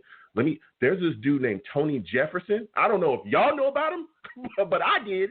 And he is tearing up the league right now. And they got him in the bottom of the first round. Mike Pittman out there with the Colts playing well. They got him in the top of the second. There's so much value that can be found in that bottom of that first, top of that second, and particularly if we trade down and continue to gain capital, man, we could really clean up from that pick too. So I think people need to start, really thinking about those things as well. But my last question before I let you go, you talked about where we ranked. I know you're a big Sam Darnold guy. You want to keep him around. Are you concerned that some of the top head coaching candidates won't want to, work with Sam Darnold, so you may miss out on some of them? Because there's a lot of people that give pushback about that too, that, hey, if we keep Sam, some of the head coaching candidates may not want to keep him. That may, keep us out of being able to hire those guys. Are you concerned about that as well? No, I'm not concerned in that because, like an Urban Meyer is going to take the easy way out. The right coach is going to look at this as a challenge. No. He's going to look at this as a challenge. I'm going to fix this. And he's going to talk to Joe, and Joe's going to talk to the owners. It ain't going to be this wish-wash miscommunication already set up with backstabbing. Okay, there's going to be a chain of command, and it's going to be one way. And it's going to take that coach, and like I said earlier, it's going to take that coach that has been a head coach. And nothing against these offensive coordinators that come in here, but it's just something that appeals to me when I hear Fitzgerald. Even when I hear Campbell, people talk about Lincoln Riley. Man, those guys don't leave those jobs. It's never going to happen. But the one person that sticks out in my mind, well, let me say the two. Fitzgerald and Peterson. Those are the two that I would like. And yeah, of course we want to sell the job, but at the same time, we want the coach that wants the job. Adam Gase took the job because he knew this was the last job he was going to take. Cliff Kingsbury interviewed in Manhattan before he got off the plane. The Cardinals said, "You want a job?" And And then Chris Johnson made it look like he was a genius. And the only person that wanted the job was Adam Gase. I mean, what do you – come on here. You know what I'm saying? I mean, yeah. That's why, it's important that we get the right guy. And like you said as well, the next coach here is going to look at it as this is a challenge. And I'm coming in to fix this, franchise and get it headed in the right direction. So honestly, a lot of people give the Jets knocks.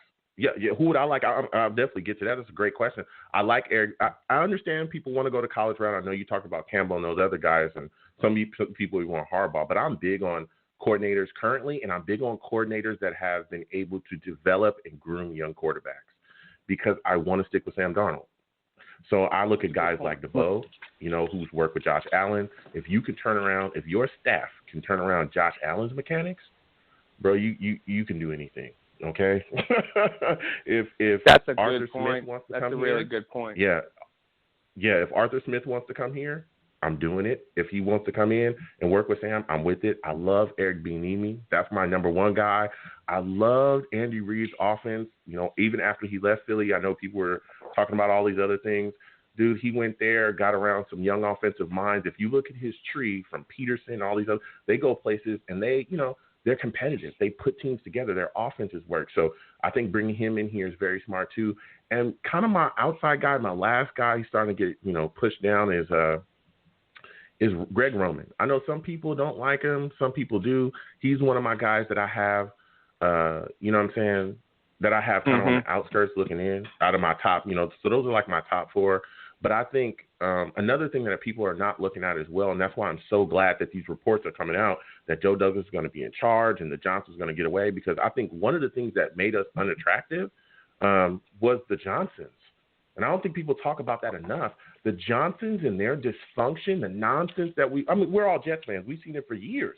Some of the things that they've pulled. Hiring Gaze, not like you brought up Rule, the issues that they had with Rule, trying to literally pick his coaching staff for him, all these other things we've had. Now that the reports and things are coming out that Joe Douglas is going to be running the search himself, I think that kind of alleviates, pushes the issues away from them, and everyone knows they're going to deal with Douglas. I'm super excited about this because I do not think that we're as far down the list as some do.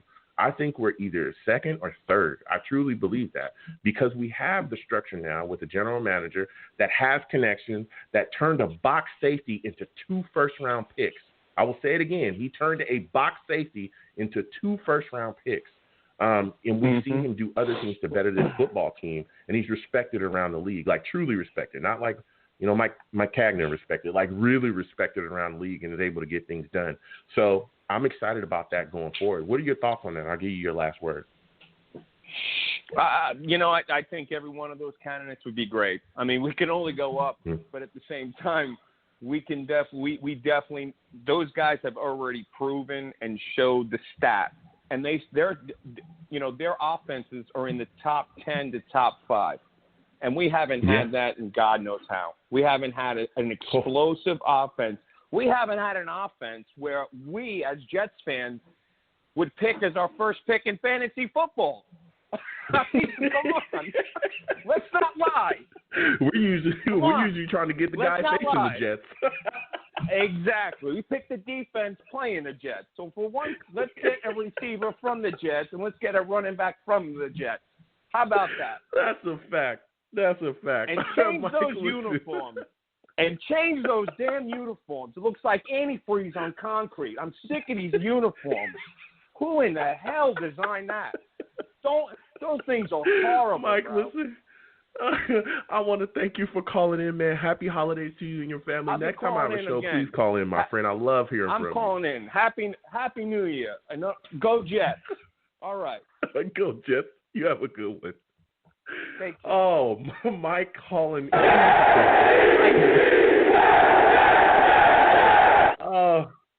Mike calling in with the fire, man. That guy was phenomenal. Again, I want to thank everybody for watching the show. Whew, we've definitely blasted through a lot. Salute to everybody watching. Salute to everyone in the chat. I'm going to go to the Savages really quickly before we end the show, but Gene in the chat, salute to you, Gene. Gene says Brian DeBoe is the guy. Hiring him helps the Jets while simultaneously hurting the Bills. Yeah, I like DeBow quite a bit, man. I like him quite a bit. And like I said, if you can fix Josh Allen's mechanics, you can do a lot here. Gene also says if a top head coaching candidate doesn't want to come here anymore, forget about him. Move forward. That candidate should have never been the guy in the first place. Yeah, you look at the situation, the next head coach that comes in here should look at this as a challenge. He should want to attack. So I like those takes. Salute to Gene in the chat. Salute to all the savages, all right? So with that said, listen, folks, I'm the man of the people. I'm here for the people. Please be shamelessly promote my Facebook page. Everyone go on Facebook, search The Long Beach Joe Show. Like that page. My content's up there. Go ahead and give it a listen. Message me. I'll message you right back. I love going back and forth with folks about this football team. Also, leave me some feedback. I'd love to hear what you think I do here on The Long Beach Joe Show. I'm also on Twitter as well at YoungJ00030. Go ahead and follow me. I'll follow you right back. You want to troll me? No issues. I am the troll that lives under the bridge, okay? And I will have my Sam Darnold jersey on. He's been playing solidly. So I'm excited about that. You can also follow the show's Twitter at The Long Beach Joe Show. The Long Beach Joe Show. Go on there, follow me. I'll follow you right back. You want to talk to me? Hey, hit me up. We can go back and forth as well. I'm also on YouTube as well at Long Beach Joe Jets. Long Beach Joe Jets on YouTube. You can also see my live streams when I live stream on there as well. Again, you'll see this thigh right here. Whew, my eye is. Don't worry. Everything's going to be all right, folks. But go ahead. If you want to troll me under the comments, no issues. I will troll you right back with no problems whatsoever. And as always, people, when you see me in person, okay, it is arms out, chest open, free hugs for everyone. Free hugs for everyone. It will cost you absolutely nothing, folks. Cost you nothing, all right? I want you folks to have a good one. Happy holidays to everyone. Happy New Year's to everyone as well. And enjoy your times with your family and be safe out there. You folks have a good one. Peace.